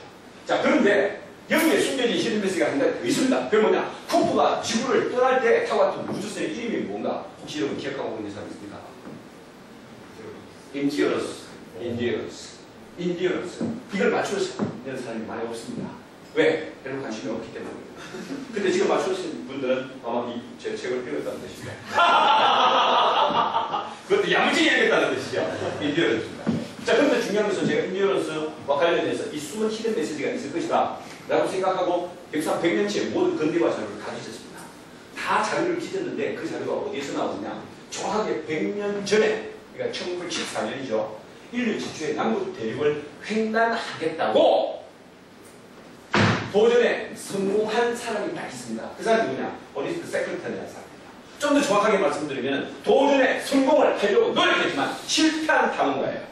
대한민국은 여러분들 잘 아시겠지만 어린 시절부터 지금까지 항상 1등만 외우는 그런 어떤 교육 방법으로 우리는 지금 흘러왔습니다. 맞습니까? 지금 만약에 그런 교육 방식으로 만약에 나온다면 저는 이 자리에 설 수가 없었을 겁니다. 왜? 저는 대한민국에서 가장 공부 못하는 새끼 중에 한 명이기 때문에. 초등학교, 그때 저는 잊을 수가 없어요. 초등학교에서 제가 제일 싫어하는 과목이 수학이었는데 우리 선생님께서 70명 아이들 중에서 제일 공부 못하는 새끼 3명을 남기게 하는 거예요. 그때 저는 알았습니다. 3명 중에 한 명이 내가 될 수도 있을 것이다. 시험을 딱 쳤는데 여지없이 제가 3명 중에 들어갔어요. 그때까지만 하도 저는 괜찮았어요. 왜? 선생님이 다른 발언을 하기 전에 무슨 발언을 했냐? 이 3명의 새끼들 중에서 제일 공부 못하는 새끼 한 명을 더 남기게 하는 거예요. 근데 저는 알았습니다. 3명 중에 그 주인공이 내가 될 것인가. 고민을 했죠. 맹인을 시킬 것인가? 아니면 나의 몸을 포기할 것인가? 저는 맹인을 시키기로 했습니다. 몸을 포기하고 맹인을 시키자. 1시간 뒤에 선생님께서 너희들 나머지 공부하고 나머지 1시간 뒤에 시험치를 오겠다! 이런 이야기를 하는 거예요. 그래서 저는 2층에 그때 저희 교실이 있었는데 2층에서 줄을 타고 내려가서 1층으로 도망을 갔습니다. 그리고 내 친구 2명이 다시 시험을 쳤는데 그 친구 중에 한 명이 꼴찌를 하고 저는 그 다음날 저희 엉덩이를 우리 선생님께 반납했습니다. 지금 동계에 모임 아직도 보시면 저는 꼴찌가 아닙니다. 내 친구가 꼴찌를 했지. 저는 비밀을 지켰어요. 그런데 말이죠. 그런 컨셉입니다. 우리 한국에서는 1등만 기억하도록 그렇게 교수법이 되어 있기 때문에 우리는 이 사람을 기억할 수가 없습니다. 모릅니다. 오늘 생각해 누구냐? 미국에서 아메리칸 드림을 완성한 사람 수천 명이 있습니다. 수십만이 있을 겁니다. 근데 미국에서 아메리칸 드림을 완성한 3,000명의 리더자들에게 한번 물어봤어요. 당신이 지금까지 오면서 미국에서 성공하기가 얼마나 힘들겠냐. 그럴 때마다 당신을 좌절하지 않게 만들고 당신을 진입하게 만들고 당신의 스스로의 정신적인 멘토가 되어줄 사람이 있다면 적어내라 했는데 의외로 우리가 알기로는 나폴레옹이나 아니면 징기스칸이나 어떤 사람이 아니더라고요. 나중에 확인해 보니까 가장 많은 표를 얻은 사람이 누구더라? 어니스트 세크레터리입니다. 도대체 어니스트 세크레터리 갖고 있는 이 강력한 리더십이 뭐기 때문에 이랬느냐 스토리를 찾아보면 우리는 감동이 됐습니다. 오늘 이 강의를 하면서 여러분들 딴 걸 다 잊어버립니다. 근데 절대 잊지 말아야 될 것은 이 어니스트 세크레터리 어떤 사람이냐 이걸 만약에 여러분들이 좀 더 찾아보고 공부를 해본다면 적어도 50억 이상의 가치는 여러분에게 선물로 무상으로 줄 것이다. 저는 이런 이야기합니다. 예를 들어서 이렇습니다. 자, 인류 최초의 남북 대륙을 횡단하고 간다! 라고 했을 때 여러분 같으면 상식적으로 어떤 리서치를 하면서 어떤 자원들을 뽑아서 선언들로 세우겠습니까? 만약에 제가 상식적으로 생각한다면 저는 경력자문제를 뽑을 거예요. 왜? 인류 최초의 남북 대륙을 횡단하러 가는 대모험이니까 경력자문제를 당연히 뽑아야 되지 않겠어요? 초타수 경력 5년차 이상, 부전로서 경력 12년차 이상 이렇게 해서 경력자문제를 뽑을 거예요. 근데 어리스트 생각들은 저하고 완벽하게 다른 발전적 선언을 뽑았습니다. 4가지 관점을 뽑았습니다. 첫 번째는 뭐냐? 첫 번째, 잘 웃는 사람. 두 번째, 잘 자는 사람. 세 번째는 밥을 잘 먹는 사람. 네 번째는 노래를 잘 부르는 사람. 왜 우리 세크터는 이런 관점으로 해서 사람을 뽑았을까요? 저는 그 처음에 책 읽을 때는 이해가 안 됐어요. 근데 나중에 스토리를 다 읽으면서 아하, 이게 진담이구나 하는 걸 알았어요. 왜? 인류 전체의 모험을 단행하러 갈 때에 거기에서 우리가 받을 수 있는 가장 큰 데미지는 뭐죠? 리스크입니다. 리스크. 이 리스크를 극복하는 것은 경험이 안 되는 거죠. 기본적인 경험과 기본적인 풀은 가면서 배울 수가 있다는 거죠. 그런데 중요한 것은 그 시련에 대한 그 사람의 신념은 바꿀 수 없다는 겁니다, 여러분.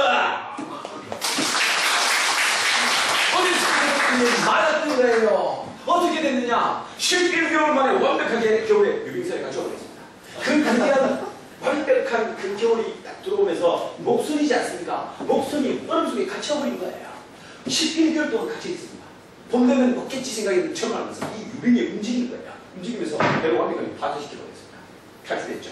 여기는 얼음 덩어리입니다. 살 수 없죠. 다시 무인도에서 섬으로 왔습니다. 유빙선에서 다시 그 섬이 있는 왔습니다. 근데 에리펀드 섬이라고 하죠. 근데 그곳에는 사람이 없습니다. 근데 거기서 붙을 수가 없어요. 그런데 이곳에서 이 사람들이 2년간을 지내야 했습니다. 2년간 지내야만 했습니다. 살 수 없는 건가죠. 혹자는 물었습니다. 만약에 당신들이 여기서 생존 확률이 얼마 정도 되느냐 물어보니까 1000분의 1의 확률이에요. 그러니까 다이하고 죽는다는 뜻이죠. 그럼에도 불구하고 단 한 명도 죽지 않았습니다. 왜 그렇습니까? 그 사람들의 신념이 그것을 지지했기 때문에. 그 사람들이 뽑혀진 기준이 뭐죠? 바로 즐겁고 인류로서 흥미할 수 있는 그런 모든 프로그램을 다 가진 성향들을 뽑았기 때문에 것이죠. 확신을 갖고 있습니다. 누구를 만나느냐에 따라서 어떤 mentor를 만나느냐에 따라서 내 안에 신념이 무엇이 있는가에 따라서 우리는 운명과 역사를 바꿀 수 있다는 것입니다. 어리스트 세컨트는 그런 사람입니다. 2년 동안 그분들이 그 속에 있으면서 그 어리스트 세컨트에게 딱 한마디를 했습니다. 뭐라고 얘기했냐? 내 생에 내가 다시 태어나도 나는 이 어리스트 세컨트를 누구로 나의 승자로 하고 싶을 것이다. 캡틴 홈 이렇게 불러요. 누구를? 저를. 신념이라는 것은 그렇다는 뜻입니다. 그다음에 몇 시까지 마시죠? 네, 저거 시계로 네. 45분까지 45분 이렇게 알겠습니다. 자, 그리고 이 문장에서 해보십시오. 딱 요 한 장 스토리를 마치고 끝내겠습니다. 다음에 보시니까 혹시 그런 없지만 이 명랑 아직 못 보신 분 손들어 보시죠. 아직 못 보신 분 제안해주세요. 다 보셨습니까? 한 번도 못 보셨습니까? 맞습니까? 아직 못 보셨습니다. 2014년에 이 영화가 나오고 나서 추석 때 3번을 내줬고 그 다음에 설날 때 3번을 내줬고 오션에서 12번을 선정했고 그런데 그걸 아직 못 보셨다고요? 되게 바쁘신 모양입니다. 지구를 구하십시오. 자, 이 영화 물론 성공한 영화죠. 이 영화를 갖고 온 것은 대한민국에서 영화사에서 전대후무한 기록을 남겼습니다. 개봉부터 시작해서 크레딧까지 걸리는 시간을 다 빼놓고도 1761만 명을 동원시켰습니다.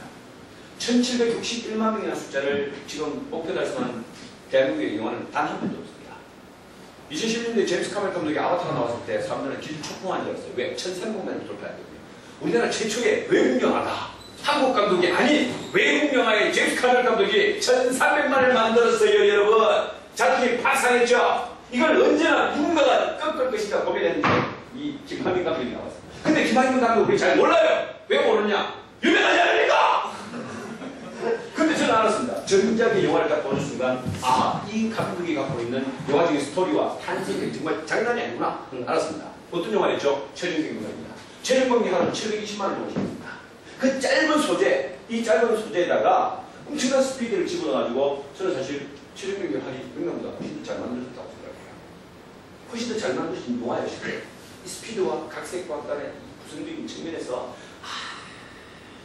이 박지희와 아우 말로 표현하죠. 이거 감사하죠, 감독님.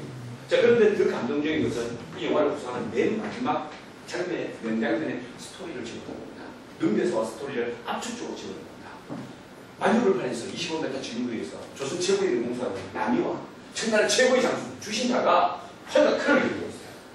조선 최고의 병사 화를 갖고 있고 조선 청나라 최고의 장수 주신다는 칼을 갖고 있습니다. 누가 더 유리합니까? 당연히 활이 유리하죠. 맞죠? 근데 활을 직사로 쏠 수 없습니다. 왜? 유동생 자기가 볼모로 잡혀 있습니다. 활을 쏘게 되면 활이 절대로 곡사로 날아가지 않습니다. 활은 왜? 권심줄 20가닥을 모아서 단순력을 가지고 당기기 때문에 활이 직사로 날아가지 절대 곡사로 안 날아갑니다. 여러분. 아시죠? 이게 활의 단순력이에요. 그럼에도 불구하고 활을 곡사로 날려야 돼요. 왜 그러냐? 유동생 자기가 볼모로 잡혀 있기 때문입니다. 유동생을 간발의 차이로 구하고 뒤에 숨어있는 바로 뒤에 바짝 숨어있는 주신타를 죽이기 위해서는 활을 곡사로 날려야 돼요. 근데 활은 곡사로 안 날아간다 말입니다. 그럼 어떻게 이 구성을 해야 되느냐? 그래서 그 구성을 담은 것은 진정성, 진면의 힘과 진정성 이 두 가지를 요소에 담깁니다. 맨 마지막 짧은 장면을 보면 그 진정성을 담기 위해서 활을 딱 실을 당기는 장면이 있는데 그 활 실을 당기는 장면에서 활 안쪽에 활 궁명이라고 합니다. 보통 일본에 금에는 금명이 있고 궁에는 궁명이 있습니다. 그러니까 뭐라고 했냐면은 아버지가 남긴 마지막 유산이 있습니다. 이게 뭐냐? 천주대산 반려손. 활을 쏠 때는 태산과 같은 마음가짐으로 다리 자세로 호랑이 꼬리처럼 말아서 할 수 있게 합니다. 이렇게 되어 있어요. 자, 그 장면에서 피가 뚝뚝 떨어지는 장면입니다. 그걸 폴로좀 해두면서 이것은 동생을 구하기 위해서는 아버지의 유지라는 것이 폴로져 되는 거예요. 자, 그리고 나서 파스키를 당기면서 파시를 탁 넣는데 팔이 간발의 차이로 자기 여동생의 자인을 구하고 주진다의 목을 관통해 버립니다. 근데 여기까지만 보면 아, 감동적인 장면이구나 할 수 있는데 맨 마지막 나오는 명대사가 감동적이에요. 어떤 명대사입니다. 이런 명대사. 두려움만 직시하는 것뿐 바로 개선하는 것이냐 극복하는 것이냐 이런 명대사가 관통이 되네. 이게 키워드가 두 가지가 있습니다. 직면하라 그리고 개선하지 말고 극복하라 이 중요합니다. 개선하지 마라 극복하라 이게 바로 여기에 나온다. 명랑의 이유까지 나온다. 명랑 대첩이 일어섰을 때가 언제냐 1597년 1597년에 20년 나이가 몇 살인지 아십니까? 저처럼 지금 똑같은 나이에요. 저하고 똑같은 나이 만 53살. 여러분들이 머리부터 발끝까지 스캔하면서 내 몸을 보면은 아 전국에서도 전쟁을 할 만하겠구나 생각하면 안 되죠. 왜? 지금 보면 55살이 돼도 이렇게 물리적으로 운동하면 되지만은 여러분 421년 전으로 환산해보세요. 421년 전으로 55살을 환산한다면 요즘 나이가 몇 살 정도 될까요? 물리적으로 환산한다면 80중도 70중대 80중도 70도 중간이라고 합시다. 그럼 70대 중반 사령관님이 제일 나이 많아도 70대 중반에 할배보고 장군 갑옷 입히고 전쟁 나라 뭐 하잖아요. 근데 물리적으로 그랬다는 겁니다. 물리적인 나이가 신체가 어떤 왜냐? 70대 중후반이에요. 여러분 지금 일어날 때 20대처럼 빨딱빨딱 일어납니까? 안 일어났습니까? 지금 여러분 일어날 때 어떻게 일어납니까? 손발을 움직여보고 내가 사람 기준인지 하면 보내자. 신체의 정상이 그렇다는 겁니다. 그런데 이인장군에게 조선을 문명을 맡겼습니다. 그런데 조선이 문명을 맡길 상태가 돼야 되냐? 그걸 아셔야 합니다. 안 돼요, 여러분. 이인순 장군의 신체가 어느 정도였는지 아십니까? 임진왜란 7년 동안 전쟁을 하면서 전쟁 초기에, 임진왜란 초기에 사천일대에서 왼쪽에 25m 지근거리에서 화성총을 맞아가지고 왼쪽 어깨에 관통상을 입어요. 조그마한 밥등이 있잖아요. 다른 손을 말하면 왼쪽 어깨에 두치가 들어갑니다. 정확히 4.5cm가 바뀌어버려요. 그걸 캐낼 때 요즘처럼 마취해갖고 마취제로 꺼냈습니까? 아니에요. 당근에다가 불을 지져가지고 소주를 두 안에서 푹에 파냈다 그래요. 오, 얼마나 아프겠어요. 지금 여러분 한의원에 가서 침 맞아보시고 손들어 침 맞아보시고 몸에 이 침 20개 꽂고 대화도로 전화 갑자기 와가지고 전화 받아보신 분 못 받습니다. 내가 혹시나 싶어서 한번 받아봤어요. 움직이지 마라. 아파요. 왜? 침이라면서 신경과 신경 사이에 몰래 넣거든요. 그럼 건드릴 때마다 신경을 건드려요. 못 받습니다.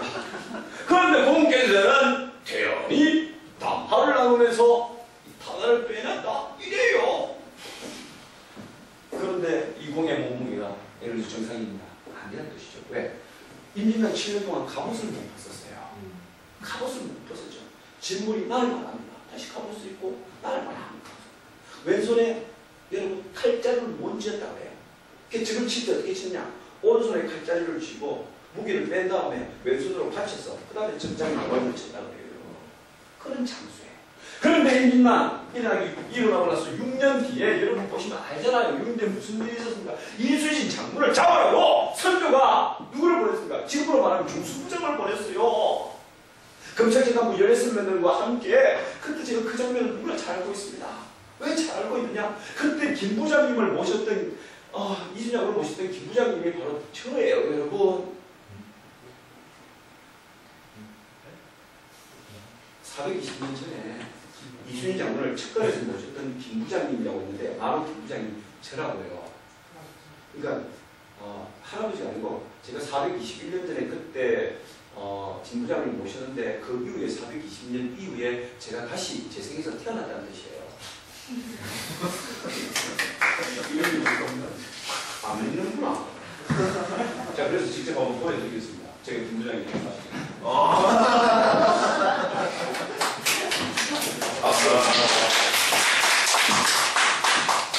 지금으로부터 24년 전에 찍은 현장의 사진입니다.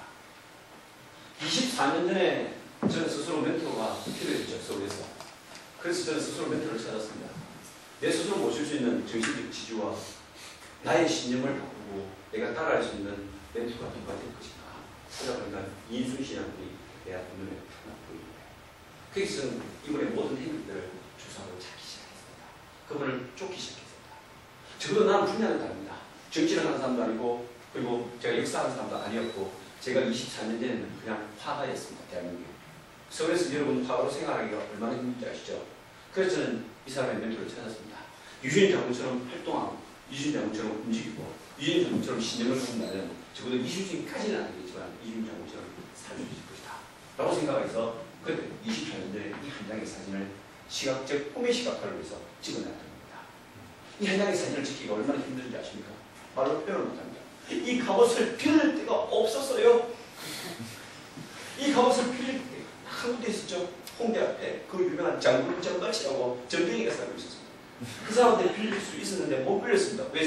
그 사람은 박수부장이었기 때문에. 그래서 이 옷을 다시 빌렸는데 KBS에서 제가 협찬을 받아서 빌렸습니다. KBS에서 TV를 나오는데 그 TV에 누가 나오냐? 최수영 씨가 바로 긴 칼을 쫙 빼들고 돌리고 앞으로 하는 장면이 나오길래 그 장면을 딱 보는 순간 저 사람한테 가서 빌렸는데 이게 와! KBS 별관으로 피어 올라와서 제가 의상실 팀장님을 만나고 그 의상실 팀장님한테 3시간 동안 집회를 하면서 이 갑옷을 빌린 겁니다. 그리고 그 뒤에 이 대형 태극기는 태극기 선양협회 회장님이라고 계시더라고요. 그분한테 협찬을 받습니다. 그렇게 해서 이 사진을 찍었습니다. 이 한 장의 사진이 저에게 준 구체적인 메시지를 많이 표현합니다. 한마디 한마디가 저에게는 의미겠습니다. 그리고 이 화면에 보이는 모든 장면들이 제 하나의 스토리가 되겠습니다.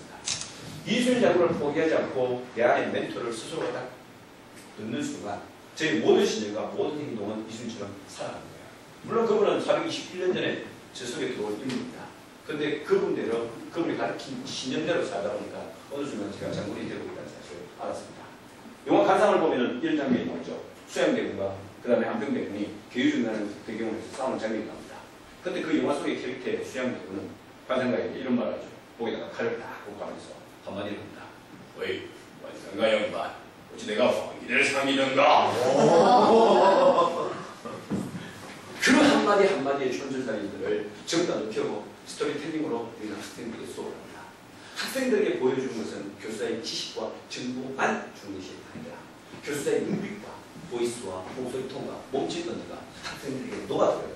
그 사람들은 변화하고 성장하면서 죽은 신의 사회가 키링스트리 다시 살아오듯이 저희 갖다가 학생들에게는 삼초 교수의 위주로 만들어주는 거예요.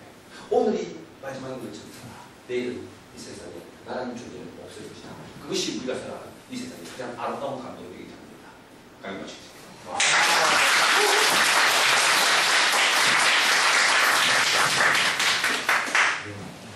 네.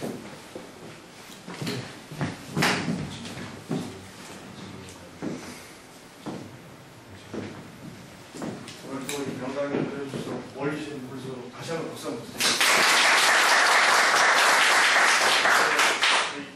여섯 대표님께서 오셔서 강사 비용을 저희가 이제 상사하고 모여서 이렇게. 아, 이거 맞아요.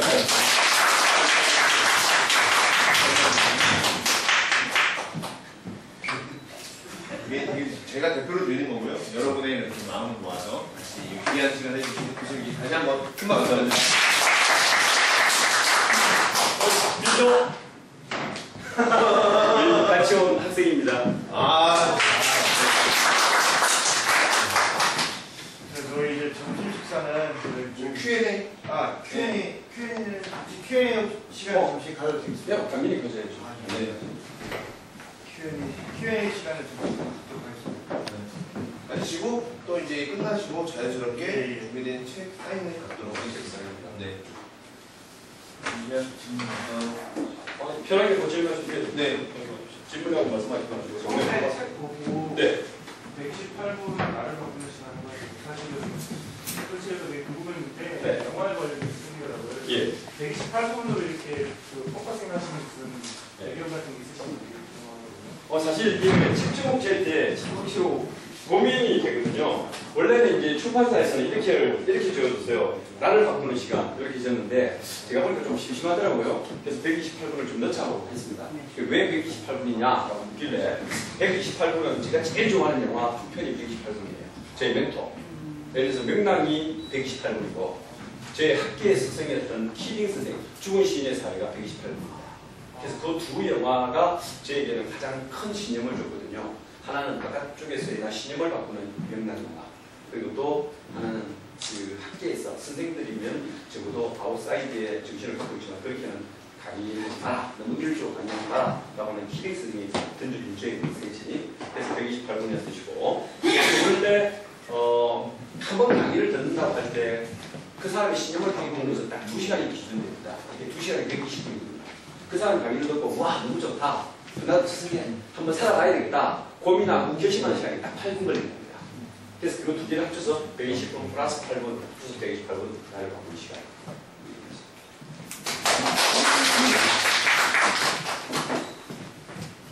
다음 질문. 편하게 하십시오. 질문 하고 싶은 분들이 많을 거예요. 교수님의 질문 하나 기대됩니다.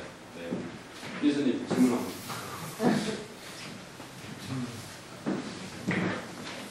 육군 대위님 질문 준비하시고.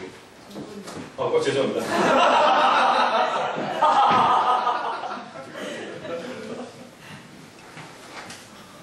오랜만에 오셔서 우리 민사님이 당황할 수도 있는데 우리 김태환 MC님은 어떠셨습니까? 되게 좋았어요. 네. 되게 긍정적이신 분인 것 같은데, 네. 뭐 그거에 어떻게 그렇게 상태를 텐션을 유지하시는 거죠? 궁금했어요. 텐션을 예만 들어드릴게요. 10대부터 저희 아버지가 사업을 실패해서 완전히 완벽하게 다 말아먹은 게 제 고등학교 딱 3학년 때 말아먹었습니다. 그래서 우리 식구들이 모여가지고 지금부터 예를 들어서 제로섬에서 시작하고 모든 우리 형제들은 학교를 중지하고 그 다음에 공장에 가자 이라는 거야. 우리 형제들 결정했죠. 그런데 저 새끼들은 다 고등학교를 졸업했고 나는 3위였어요. 그리고 지금 그만두면 나는 고졸도 안 되잖아. 근데 내가 그랬죠. 고등학교만 졸업하기 좀 나.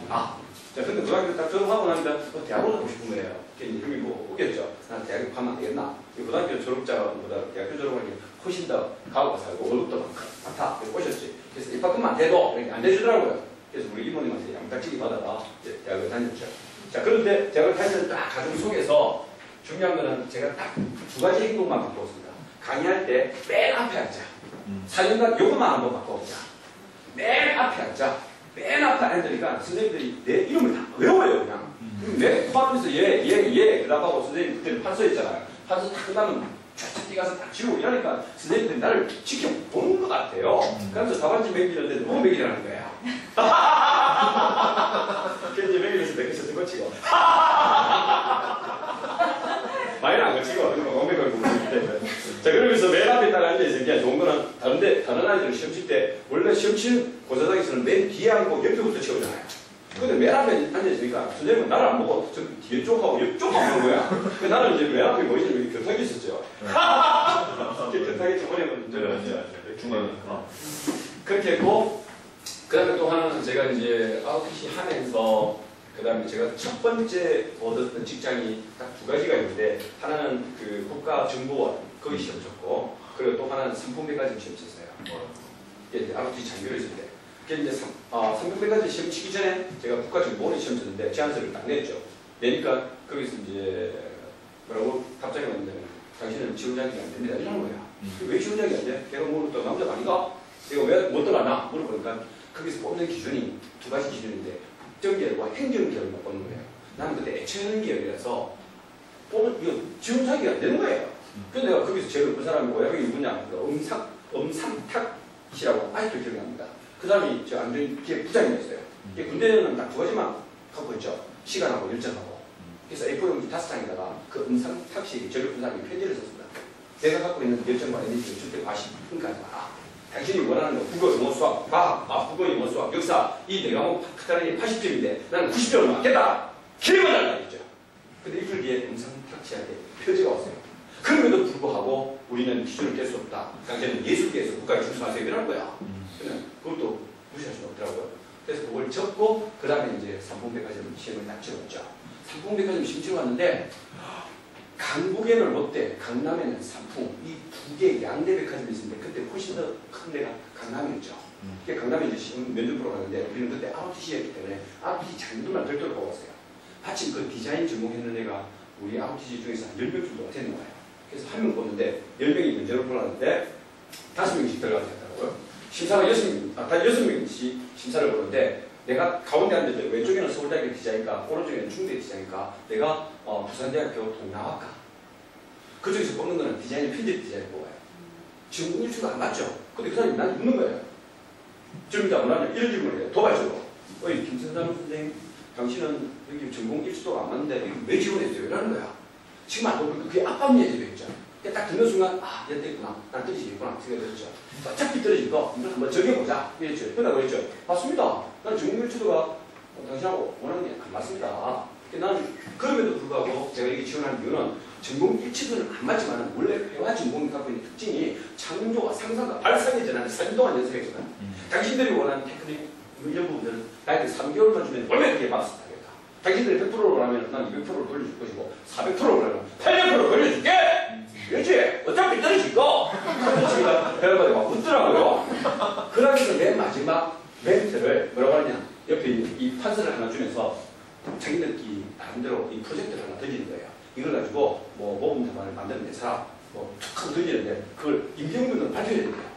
근데 왼쪽에 있는 서울대 디자인과나 오른쪽에 있는 중대 디자인과 얘네들이 풀어야 될 문제예요. 근데 얘네들이 안 움직이는 거예요. 왜? 실수하다가! 그래서 내가 그랬죠. 어차피 떨어질 거! 그렇죠. 제가 한번 해보겠습니다. 하고 나서 판을 그리고 막 나름대로 애니메이션을 그려가지고 이 디스플레이는 이렇게 하고 이럴 때는 뭐 광고를 이렇게 하고 라이트를 때려도 됩니다. 막 이야기하니까 그 사람들 심사위원들이 6명이 묻더라고요. 기가 막혔겠죠? 근데 난 어차피 떨어질 거 내 마음대로 즐기자! 했는데 일주일 뒤에 발표난다 했는데 그 다음날 전화 왔어요. 교수님이란다. 그 김승삼 씨 합격했습니다. 올라오라고 해요. 합격했다는 거예요. 무슨 일도 또라이예요. 내가 또라이 보다니 나중에 제가 어른이 되고 보니까 그 사람들이 원했던 것은 전공 일치도의 지원자를 원하는 게 아니고 그만큼 심장이 두껍고 회사를 키울 만한 이 가오를 가지고 사람을 모여야 돼요.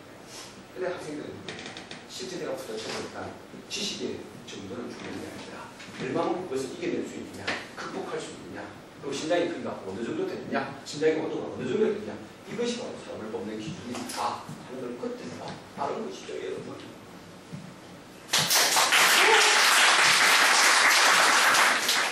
전영변님, 네. 말씀하시죠. 저는 별로 궁금한 게 예. 저도 사실 군인을 꿈꾸고 이렇게 군인이 되지 않는데 예. 원래 화가셨다고 하잖아요. 예. 화가를 하시다가 이렇게 강의를 하게 된 어떤 계기가 있었는지. 굉장히 간단한 경우가 아니다. 2006년도에 더 이상 우리 학교에 학생들이 지원하지 않았습니다. 학생들이 더 이상 안 오는 거예요. 학생들이 안 오면은 교수들은 정발을 하든지 아니면 나가든지 둘 중에 하나 해야 돼요. 나가면 백수고 안에 있으면 교수인데 나가겠습니까? 공부를 하겠습니까? 당연히 공부를 해야 되죠. 자, 그래서 바꾸었던 겁니다. 근데 바꾸었는데 여러분 미래 교수가 얼마나 편한지 아시죠? 선생님들 중에서 제일 편한 교수가 미래 교수예요. 왜? 새벽 5시까지 그 전날 수업이 뜨기에도 그 다음 수업을 유일하게 완벽하게 할 수 있는 과목이 미술 선생님이죠. 네, 여기서 저 킹만 있으면 돼요. 여러분이 딱 그런 거 들어서 한마디만 하면 돼요. 뭐라고? 그래요. 자기 잘하네. 그 틀려주는 거 애들 별로 어렵지 않아요. 틀린 부분을 손가락으로 딱 치면서 한마디만 더 보태면 돼. 뭐라고? 꼴찌 마. 알았지. 그런데 빨리 바꿨어요. 와, 처음에 적응해야 되는 거예요. 첫 강의를 들어가는데 아직도 나는 첫날이 잊어버렸어요. 왜? 3시간짜리 강의인데 7일 동안 준비를 했는데 단 1시간 만에 강의가 다 끝났어요. 압축적으로 끝나더라고요. 왜? 머리에 든 게 없는 거예요. 스피치를 한 번도 안 해보니까 안 되는 거예요. 그래서 1년 동안 브레이크 타임을 했습니다. 1년 동안 브레이크 타임을 가지면서 전국을 다 돌아다니고 전국에서 강연 잘한다는 사람 다 쫓아다니는데 중요한 것은 저희 선생님들이 아니었습니다. 교수자들을 쫓아다니면서 강연들을 하고 전국의 무림고수들을 다 찾아다닙니다. 소위 말해서 여기서 무림고수라는 말을 잘하는 사람들이 아니고 정말 자기 업무에 정말 마스터들만 다 많았습니다. 근데 그분들에게 신념을 배운 거예요. 신념을 배워서 자기만의 색깔을 가져라고 얘기하더라고요. 그렇게 하면서 자기만의 색깔과 자기만의 스토리로 만들어나니까 어느 순간 제가 위상에 차였다는 사실을 발견했습니다. 내 안에 있는 탤런트와 재능은 나는 겁니다. 저는 평생 미술만 한 사람이에요. 그런데 40대 중반에 내가 이 언어적인 능력과 이 대중을 장악하는 충동장이 있다는 사실을 그때 40대 중반에 발견한 겁니다. 우리 학생들에게 이야기합니다. 머리를 너무 의존하지 마라. 그리고 너 안에 있는 가능성을 절대 과소평가하지 마라. 교수님도 40대 중반에 내 안에 있는 탤런트를 발견해야 한다. 그리고 내가 어떻게 표현할지 모른다. 맞지 않습니까? 화가에서 대학 교수로 변신했죠. 대학 교수에서 작가로 변신해서 작가에서 또 여러분 시어로 변신했습니다. 지금 제가 인문학 창업 창업했습니다. 제주까지 하고 있습니다. 누구까지 펴고 있습니다. 쇼핑몰까지 운영하고 있습니다. 10월 변성이 있습니다. 10월 10일에 뭘로 변성할까 묻더라고요. 맨 마지막은 용화 감독이다. 이런 이야기를 했습니다. 어떻게 인간을 자기 탤런트와 재능을 한정할 수 있겠습니까? 내가 사업을 한다 그러니까 내 주변에 있는 사람들이 이렇게 무섭다. 대학 교수가 뭘 알아? 그 얘기다. 100명한테 물어보니까 99명이 반대를 하는 거예요. 내가 미친다고. 딱 한 명이 저희 신임을 지지해 주는 거예요. 그 사람이 누구였느냐? 바로 저예요. 대학을 보겠더라면 하지 못했습니다. 그리고 저희 멘토가 있습니다. 캐널 샌더스는 오늘 밤으로 왔잖아요. 캐널 샌더스 KFC의 장학. 그놈이 다 말아먹고 250만짜리 트럭을 라이브 트럭을 사가지고 1,800군데를 돌아다니면서 자기의 레시피를 팔았다고 해요. 1,900번째 자기 레시피를 산 사람이 없었다면 그 사람은 아직도 미국을 돌아다니고 있습니다. 그 사람보다는 저는 10살이나 아래입니다. 와, 감독님이지 않습니까? 그렇죠? 그리고 그 사람보다 훨씬 더 건강합니다. 그리고 실수도 대학 교수입니다. 안 할 이유가 없죠. 부딪히지 못할 이유가 없죠. 그런데도 불구하고 우리가 못한다는 것은 증거이다. 이런 생각을 하고 있습니다. 우리는 무엇이든지 변신할 수 있다. 다만 용기가 없을 겁니다. 다만 용기가 없을 겁니다. 다만 용기가 없을 겁니다. 그것만 있다면 대한민국에서 못하는 일이 좀 없다. 이런 생각을 하고 있습니다. 와!